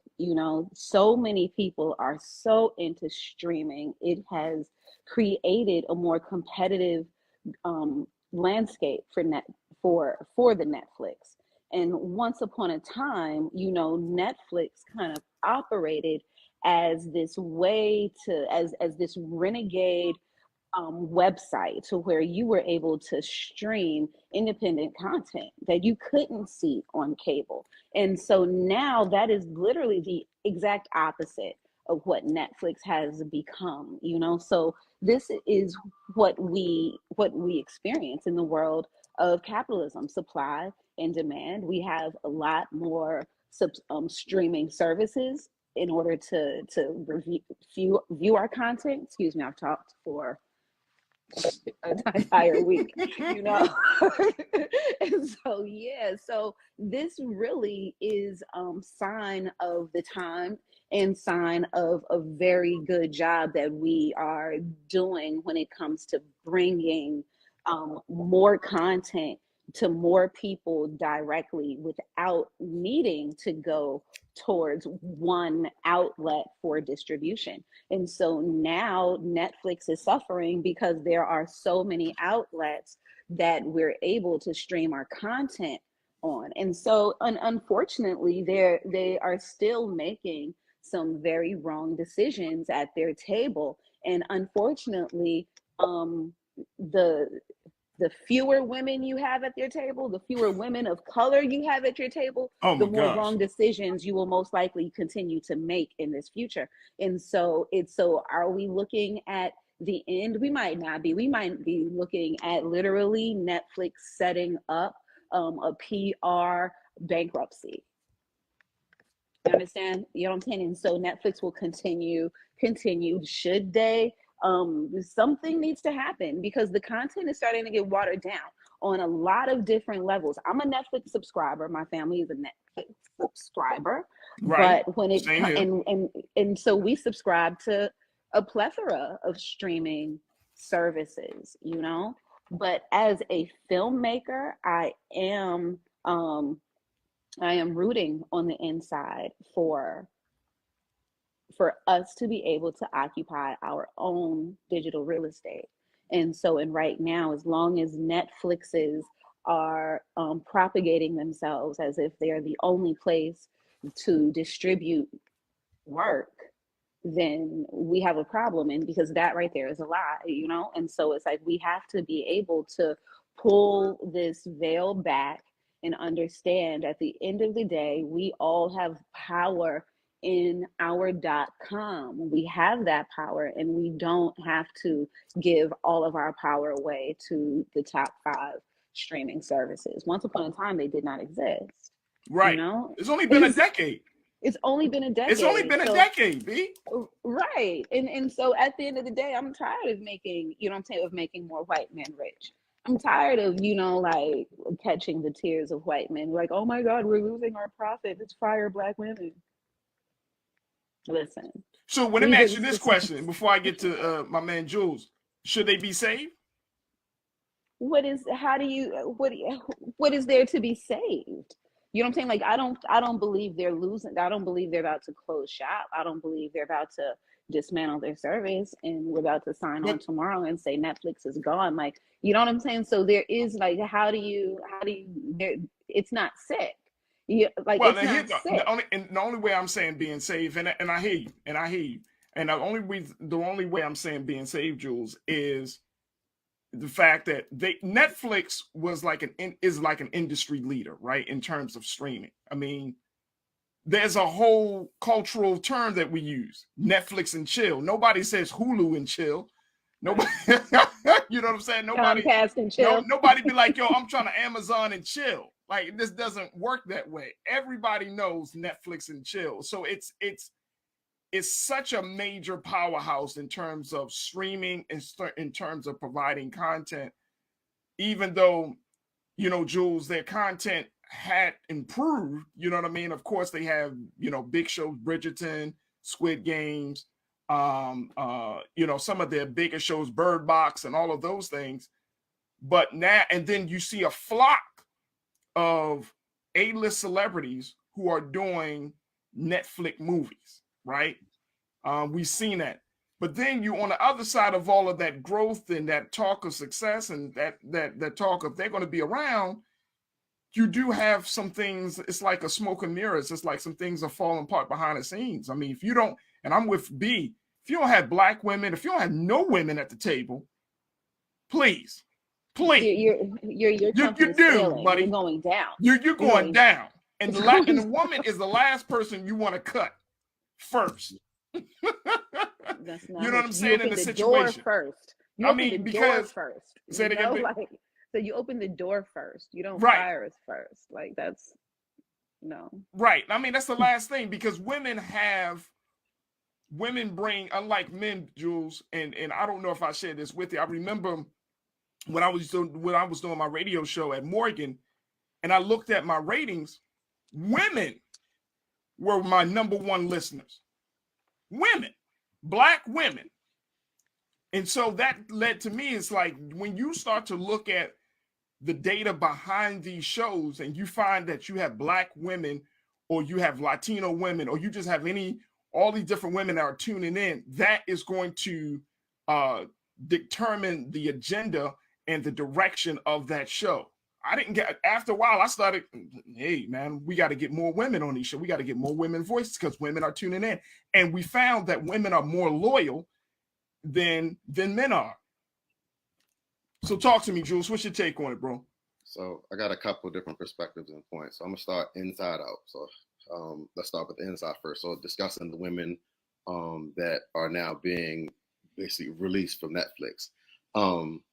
One, I know personally, I don't know about 95. I don't watch TV, nothing like that anyway. I work, I do a lot of stuff in the real life world of existence. So I don't really know about what's going on television or streaming services. But you know who does know? Women know. And that's how I find out. They tell me the shows to watch. They tell me, oh, watch this. This is what I'm watching. I don't really hear dudes telling me about that. You know, I'm a sports kid.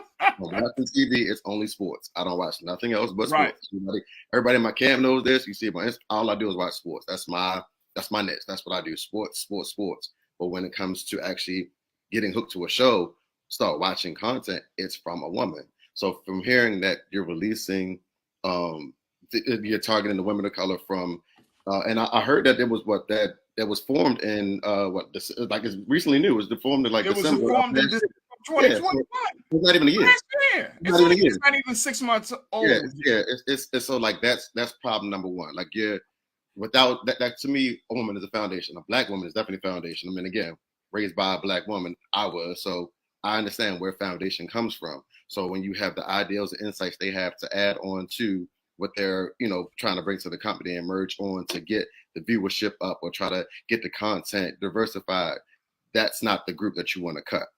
Okay, Now let's back out from the inside and let's go to outside. I remember a lesson. I know we're going to talk about Teacher Appreciation Week later on, but I remember a lesson I was taught, I want to say maybe in high school in economics.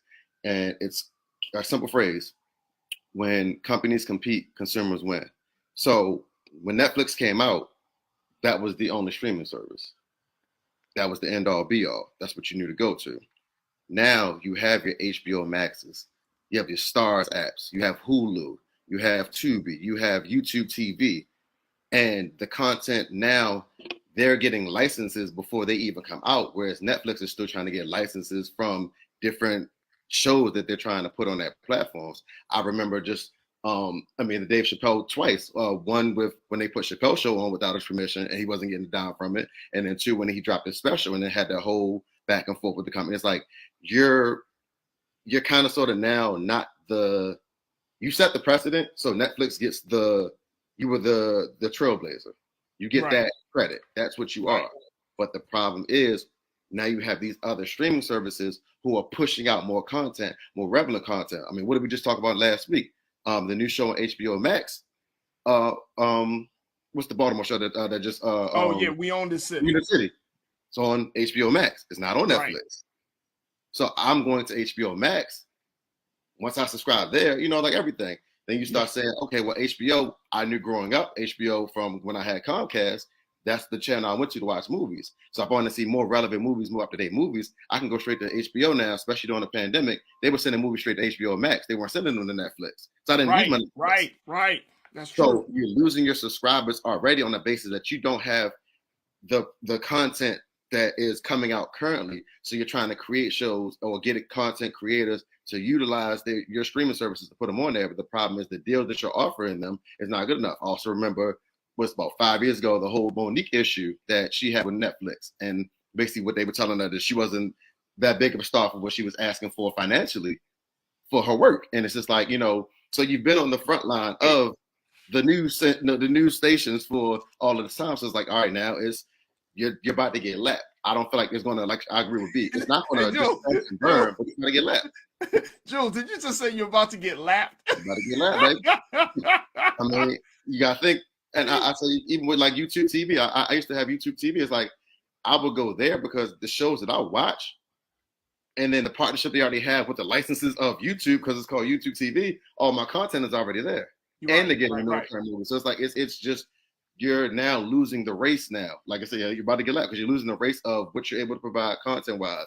And then internally, all the problems that we've been hearing over the last 24 months, we'll just say 2 years, the last 2 years of all internal problems that you're having between financial arrangements for licensing that you're trying to get, financial arrangements for the stars that are shows that you're putting on your platforms, the news that you just had came out with the Tadum, I don't know if to call them committee, but the women that you're now basically releasing after you just started this in December. It's like you're like I always say, no PR is bad PR, and as long as your name is at the forefront, you're still getting hits. But at the same sense, we're also paying for a subscription that's rising. It looks like $1.50 every daggone 3 months. And then you're trying to find ways to say, oh, well, now we're going to find why you're sharing passwords. We're going to stop that. Like, you're doing too much. Too much.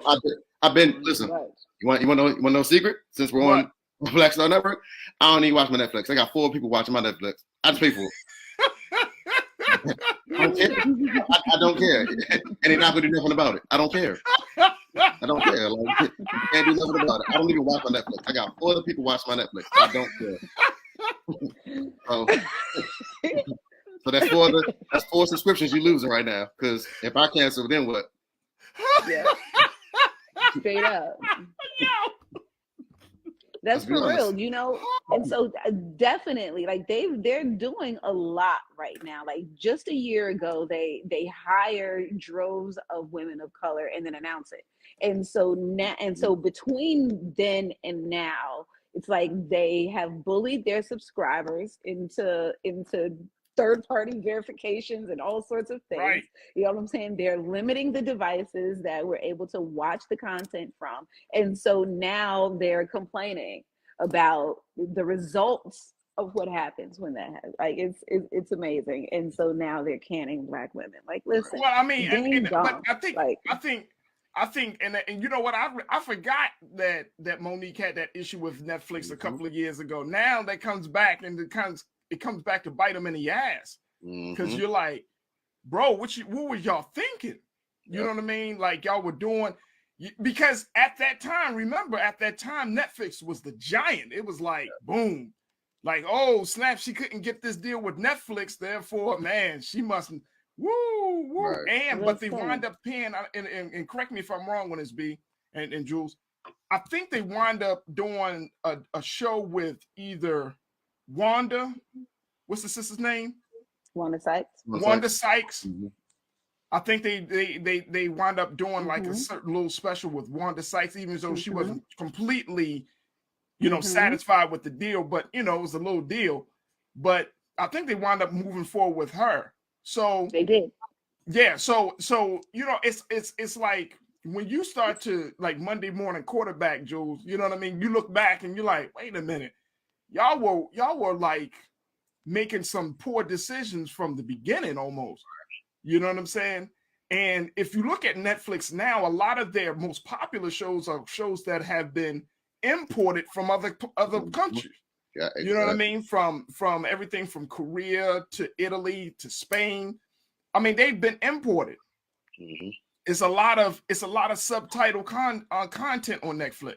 Mm-hmm. You know what I mean? At the end of the day, we are tired of we're tired of the way the colonizers are spoon feeding stories to us. Like we're tired of the damsel in distress white girl. Like we're tired of the American rom-com. We're tired of Jennifer Aniston. Like we're tired of the we're tired. We're tired. What has been 20 years since you've been on Friends?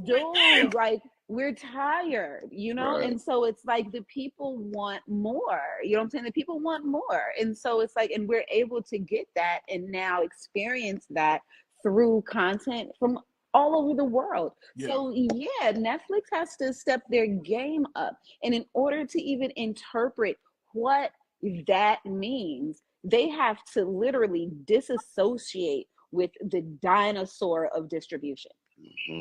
Like it is a dinosaur. Like that dinosaur is literally ancient and it's archaic and it is a relic and it is frozen in time. And the people are literally breathing life into another system all the time. You know, like we'll let you know really what's going on.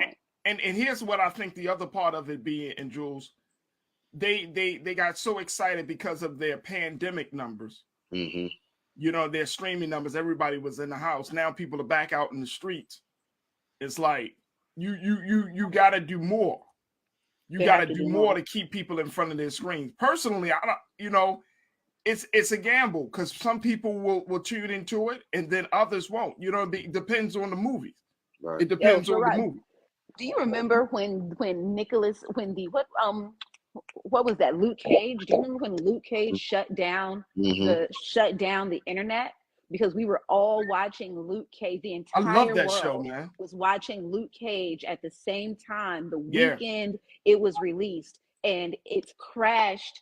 It crashed the system. Like Netflix system isn't even set up to do what it fantasizes about. So it's like the moment we all jump on to watch the shit, we kill the server anyway. You know what I'm saying? So it's like we need more Netflixes so Netflix bandwidth can stabilize. So I guess so. Y'all wild today. But so at this point, do we need to keep streaming services? Because can I be real with you? Like Jules, you were ultra real with us. You gave us TMI in some cases. But let me just tell you, I used to have a service where it provides, like, you know, it's not cable, but it's like you get cable, some cable stations, but you get local stations, right? Mm-hmm. And it's like now everything is a la carte. Mm-hmm. Everything is streaming. So you know what I mean? Like for me, it's like we got probably like 6 or 7 different streaming subscriptions, right, to make up our viewing content. And guess what? The funny part is that we got these streaming services, and then we go back to just one. Like we lay in bed, we turn on 1 or 2 streaming services. We don't even take the other ones. We just do 1 or 2. Right. So I mean, I'm wondering, like, if they quote unquote, if they put regular TV, because that's hard to find, regular TV, like your basic channels, like that's integrated into the cable package, or you got to get the subscription for that particular station or that particular channel. And I'm thinking to myself, this is probably doing more harm than good to the consumer. What do you think? You know, regular, when we think about regular TV, all right, there's nothing regular about regular TV, all right? Maybe I'm thinking from back in the 90s where you had like 3 or 4 stations. No, listen, we're talking about what? ABC, we're talking about NBC, CBS, Fox. Right. And right. Fox. There's one more that I can't, but these are your tops. These are your networks. These are also the most expensive to advertise on, and these are the most paying. Okay, so if you're working on one of these shows on the daytime or nighttime, you are being paid the most. If you are advertising daytime or nighttime on this network, you are also paying the most. All right, there's nothing regular. Like internet, once upon a time, internet was trying to, and independent content makers were mimicking TV when it came to the way we even create our runtimes, right? And even the way we break down our treatments, break down our scenes, the way we rise and we fall, all of that was kind of given to us in a treatment by regular TV, okay? But today, regular TV is trying to be the internet. Mm-hmm. Exactly. Regular TV is literally has very few regular scripted programs. Regular TV is now designed for the regular person. The regular person can be seen on regular TV, and that through its game shows, through its reality shows. And this right here is what I believe is the new frontier. I think we're tired of the celebrity. I think we're tired of celebrity, and we are looking at other more regular, accessible lifestyles in order to spectate in order to purvey. You know what Yeah, I'm saying? Like that's we're true. looking at different types of content in order to understand new cultures. Like we are tired of the white man told story. We see through it today. We assume that it's going to be a lie. You know what I'm saying? We assume that it's going to be historically inaccurate. You know what I'm saying? We assume someone's going to get shot on set. You know what I'm saying? Like it's over. It's Yeah, over. You know what I'm over. saying? It's over. It's done. You know what I'm saying? By 2030, like we will have more of our celebrities occupying their own .com. Like I need 50 to be gangster enough to put his money behind his .com and the work that he's executive producing by these Black women. I need him to actually do that and disconnect. So instead of beefing on the gram and on Twitter with stars and having his contracts all fucked up to where I can't finish the season when I want to finish the season, he needs to go onto his own .com and really do that because he can. Because And you know what, AB, really quickly, we got like 30 seconds. In his situation, it goes to show you how much power you have and don't have. You see what I'm saying? Like he didn't establish the .com. He didn't establish an alternative platform, an avenue to see his stuff. You know what I'm saying? So you got to beef with this major, you know, production house. You gotta go on a war of words with that, and it really shows that you don't have as much power. Yes, you can take away the content, but let me just tell you, if 50 takes away that content, Stars is going to be like, okay, it take a little hit, but you know how many other writers there are that want to get their content on that platform?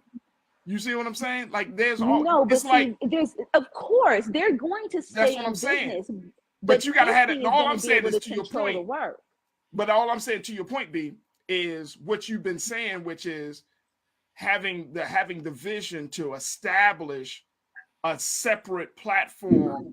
That way, when a situation like this comes up, you could just tell people, hey, look, I'm not dealing, we're not in business with Stars anymore. Come to, you know, 50cent.com. Right, and watch the whole thing. And you know what?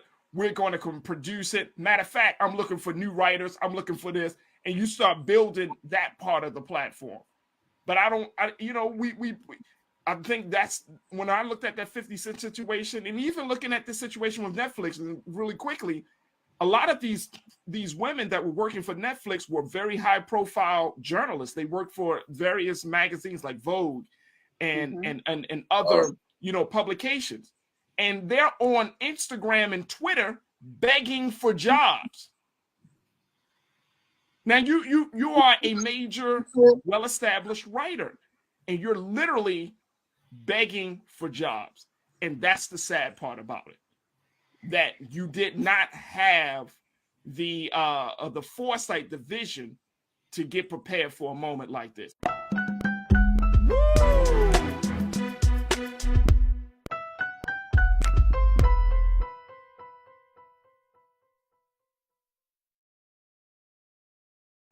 As we're going to jump into one of the big discussions around reparations. And this is coming out of Tulsa, Oklahoma, where there was a recent order about the Tulsa massacre, survivors and the victims of that massacre, and really what should be done. How should that situation be held, be made accountable for those who are responsible? Now, this is the big question that has been looming over court cases for the past few years, not just the past 1 or 2, I'm talking about at least 20 years, folks, where the question has been asked, well, what about justice? What does justice look like in the case of the Tulsa massacre?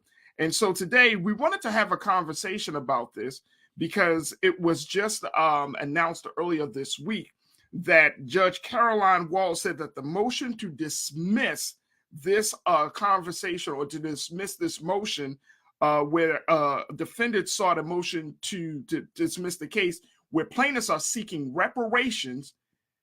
Judge Caroline Wells said that was granted in part and denied in part, which essentially means that the case can proceed and move forward as they are seeking justice for the victims and survivors of the Tulsa massacre. Now, one of the lawyers and the attorneys of the case, Mr. Solomon, let me make sure I'm getting his name correctly, Demario Solomon Simmons. He is a plaintiff. He's an attorney for the plaintiff in the case.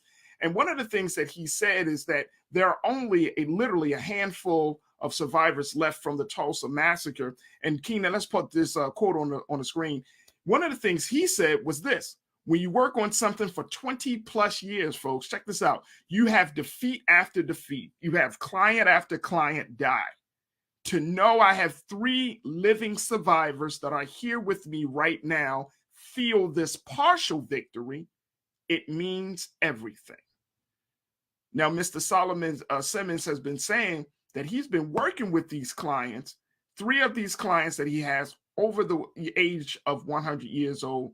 They have yet to receive any real justice, nor have they gotten any real evidence that something was going to be done about the Tulsa massacre. And it looks like this week, after all of this time, folks, this week, the judge says the case can move forward as they're fighting for reparations. Now, what does that mean? What does that look like?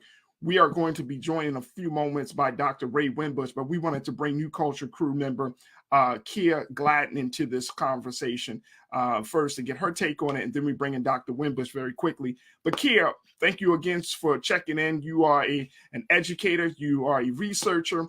What does this mean for you? What do you take from this recent judgment from Judge Carolyn Wells? So there's a lot of things that I have. One of my biggest things that actually scares me about this is, without even trying to be a conspiracy theorist, but I'm trying to figure out why it is that they've been starting this case for a number of years, but particularly back in 2000, in the year 2000, right? And now we have only 3 survivors left, right? So at this point, what they're attempting to do is, it seems like, sort of waiting them out, because we have 2 that are 107, 1 that is 108. So that story is about to be not told anymore. And we already know about, when it comes to Tulsa, even in Tulsa, it's been a secret that no one told anyone about. So I'm just trying to figure out why all of a sudden, is it trying to say in history, oh no, we were going to do something about this? Or is it saying, let's make it seem like we were going to do something about this, and, we no longer have any survivors to actually tell that story. Yeah, and I think that's the race against the clock that the attorney for the plaintiffs have been talking about, which is why dealing with, right? One of the survivors, and I want to make sure I got her name correctly as well. She's about to turn 108 years old, and so her attorney said, hey, can we make a decision quickly, because her birthday is coming up on May the 10th, and we want to make sure that she can be around for this. Like, this would be a great birthday gift for her. It would be it's going to be really very interesting. I want to bring in Dr. Ray Winbush, who is an author. He is a scholar. He's a researcher and a professor, and he's director of the Urban Institute at Morgan State University. Dr. Winbush, always a great pleasure to have you as part of these conversations. How are you this afternoon? Good to see you. Good. Dr. Winbush, you've been dealing with and working on the issue of reparations for at least 30 years. But one of the things that we're seeing from this Tulsa massacre, and correct me if I'm wrong on this, Doc, I have not heard Tulsa being brought into the conversation of reparations. I did not know that was a goal for this unfortunate, tragic part of our history. I did not know that they were asking for reparations. I know that they was asking for justice, but I didn't know specifically they were asking for reparations. How did that happen? Well, it happened, as you said earlier, the Tulsa reparations case has been going on for at least 20 years.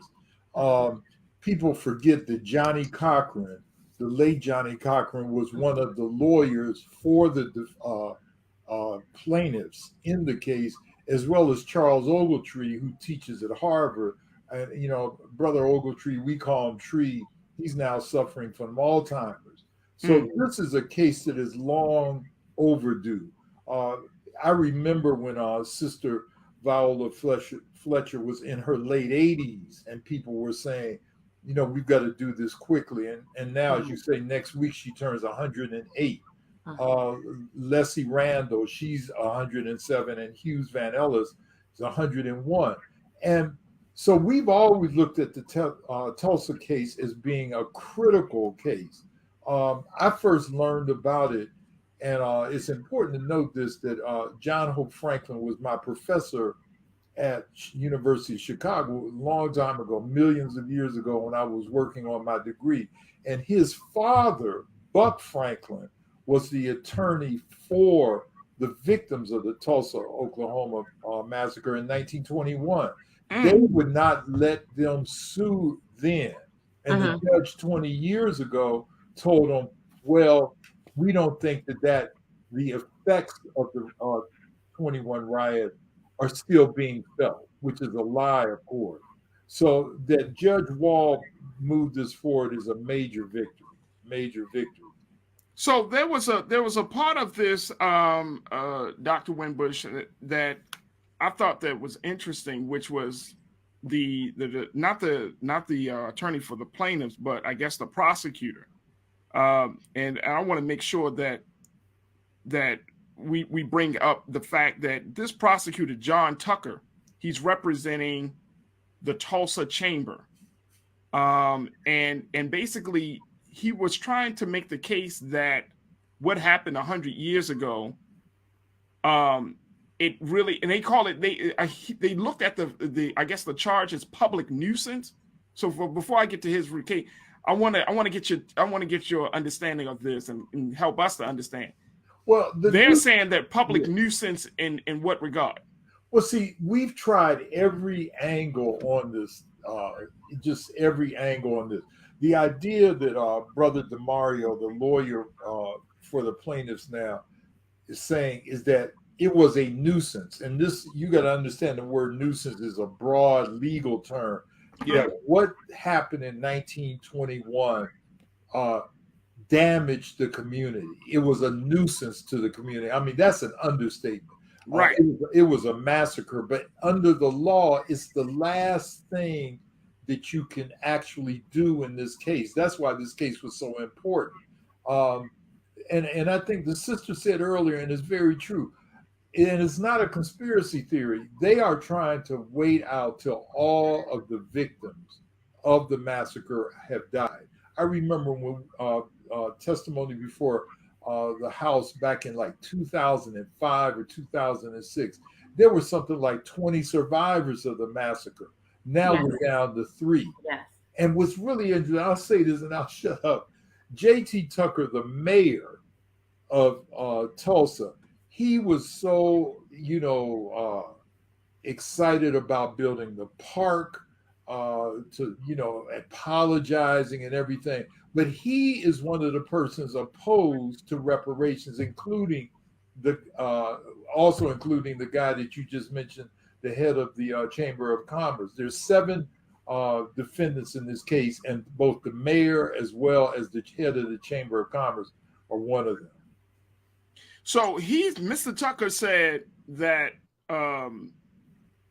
that the massacre happened too long ago to warrant a charge of public nuisance, and that the courts need to really look at and evaluate how much of the law behind public nuisance would extend to cover a circumstance like this. So how do you think that would play out in the next step of this whole process, Doc? Well, I think they're going to be able to prove this. We really have confidence in this lawsuit. If you can imagine for a moment, there was a major uprising in Atlanta, Georgia in 1906. In fact, W.B. Du Bois was living there at that time. Now we see Atlanta, what do they call it? The Black Mecca film studios there, black middle class, solidly black mayors, so forth. That would have been Tulsa had not the massacre occurred. Instead of us saying we're all going to go to Atlanta to live, we would have all been saying we're going to go to Tulsa to live. Facts. And so, you know, the mayor doesn't have a leg to stand on. It's amazing that when it comes to white history, we want to remember it and still see it as important. So most recently, we celebrate the impact of 9/11 right now. We always talk about remember the Alamo. We have Memorial Day. What happens on the 4th of July? But when it comes to black suffering, we want to say, well, that's over with. Yeah, slavery was bad. What happened in Tulsa was bad, but that's over with. That happened 100 years ago. So when it comes to black suffering, we want to get through with it quickly. Yeah, very, very much, very much. And Nakia, when we talking about that level of black suffering, I mean, it was brought up during this recent court trial that this massacre was likened to an oil spill. Yes. That that you won't, like, just like any, and I remember when they had the Valdez oil spill years ago and all of those oil spills, like, you really can't wrap your head or your mind around how much of an impact that had on the environment.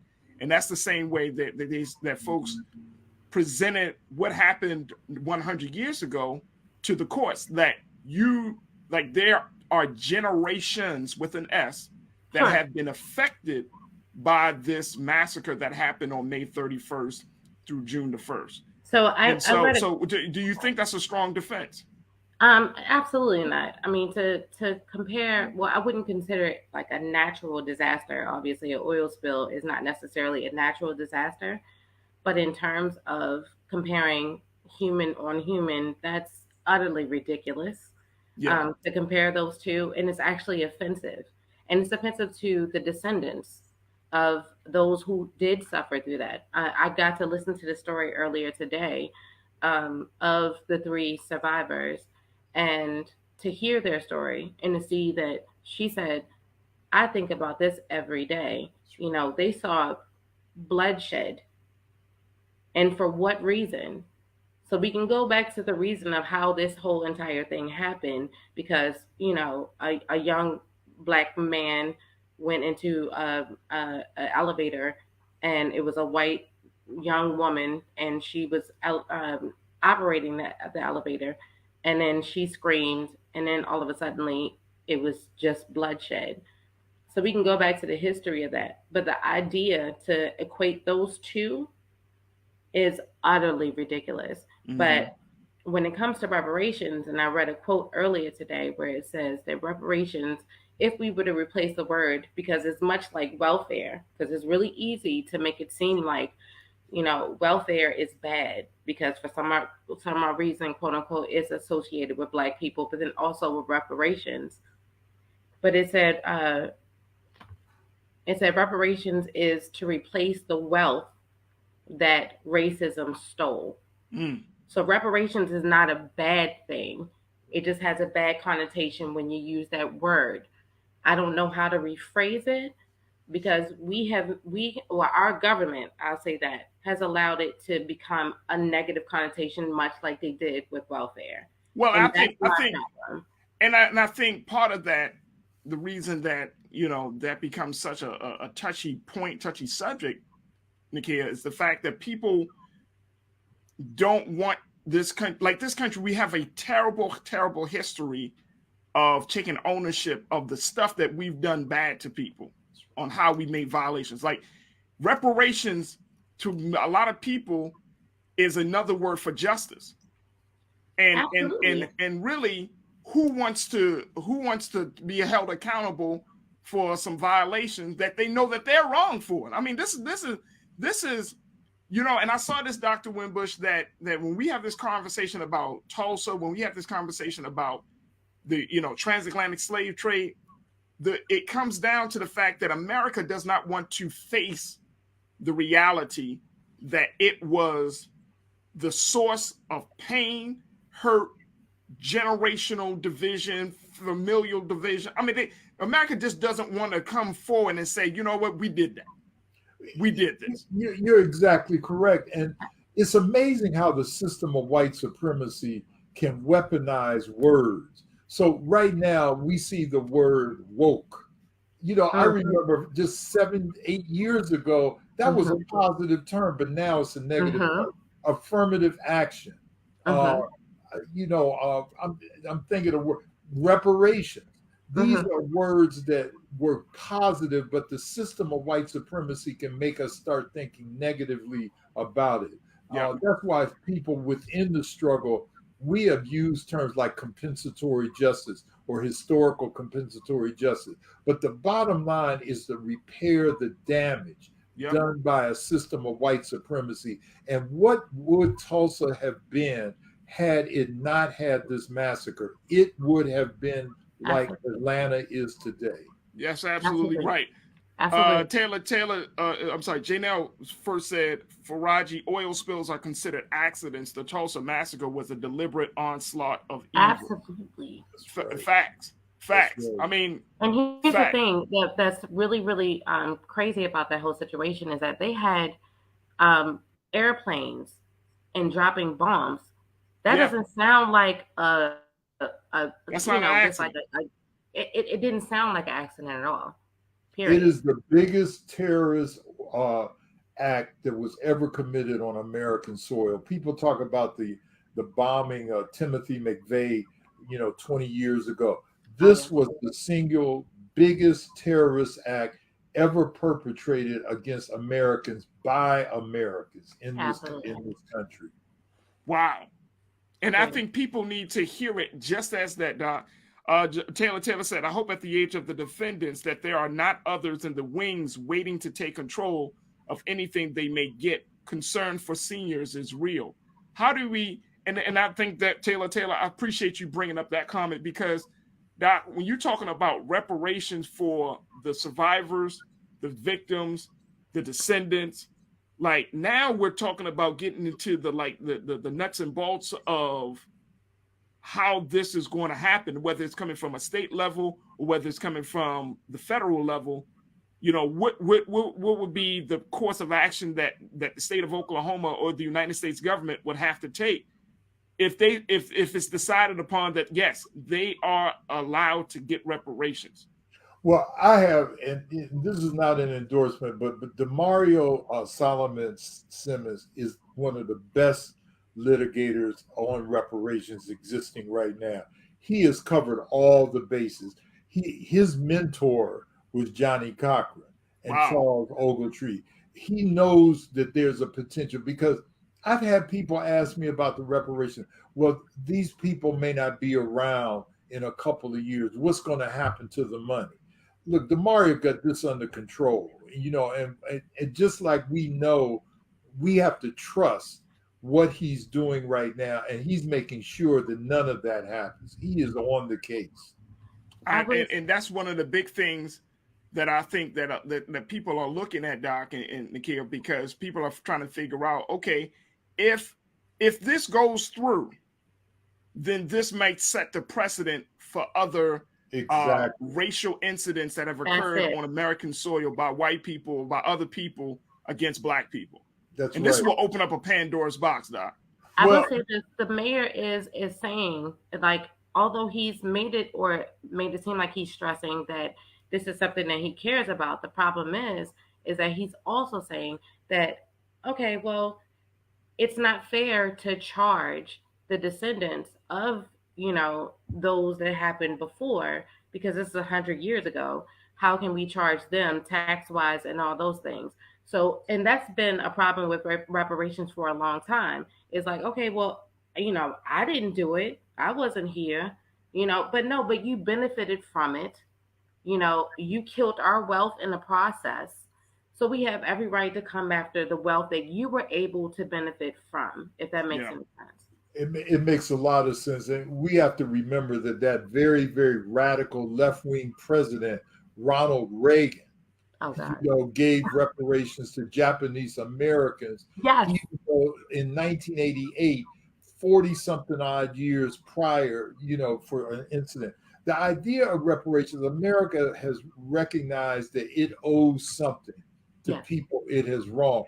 Even Abraham Lincoln said, after us being enslaved for 250 years, saying, we've got to give them 40 acres and a mule. So people recognize that historical injustices have to be rectified by current generations. And this is what the reparations lawsuit in Oklahoma is all about. Absolutely. Doc, I know we this conversation is an ongoing discussion, but is there anything that you would recommend that we keep our eyes on as it relates to this case? And I know the last time you were on, you were saying that the state of New York is looking to bring together a commission as well, like we saw in California. What's the update with that as well? Well, the update with that is that Governor Cuomo is no longer in power, and it's again how. Well, don't let me get started, but let me put it this way. Keep an eye on New York. We're still working on it. Roger Wareham, an attorney and a good friend of mine, he is still working to get that under the new governor. Definitely keep your eyes on the California lawsuit, which we lost a couple of weeks ago in terms of how they voted this whole lineage stuff, which is about 8 of. So I would say, and of course, the Tulsa case as well. Those are the three that I'm looking at right now. All right. Dr. Ray Winbush, who serves as the director of the Institute for Urban Research at Morgan State University. He's an author. He's a scholar. Doc, we always appreciate you coming on the show. Thank you so much for your time. Keep up the good work. You too. Nice meeting you. All right.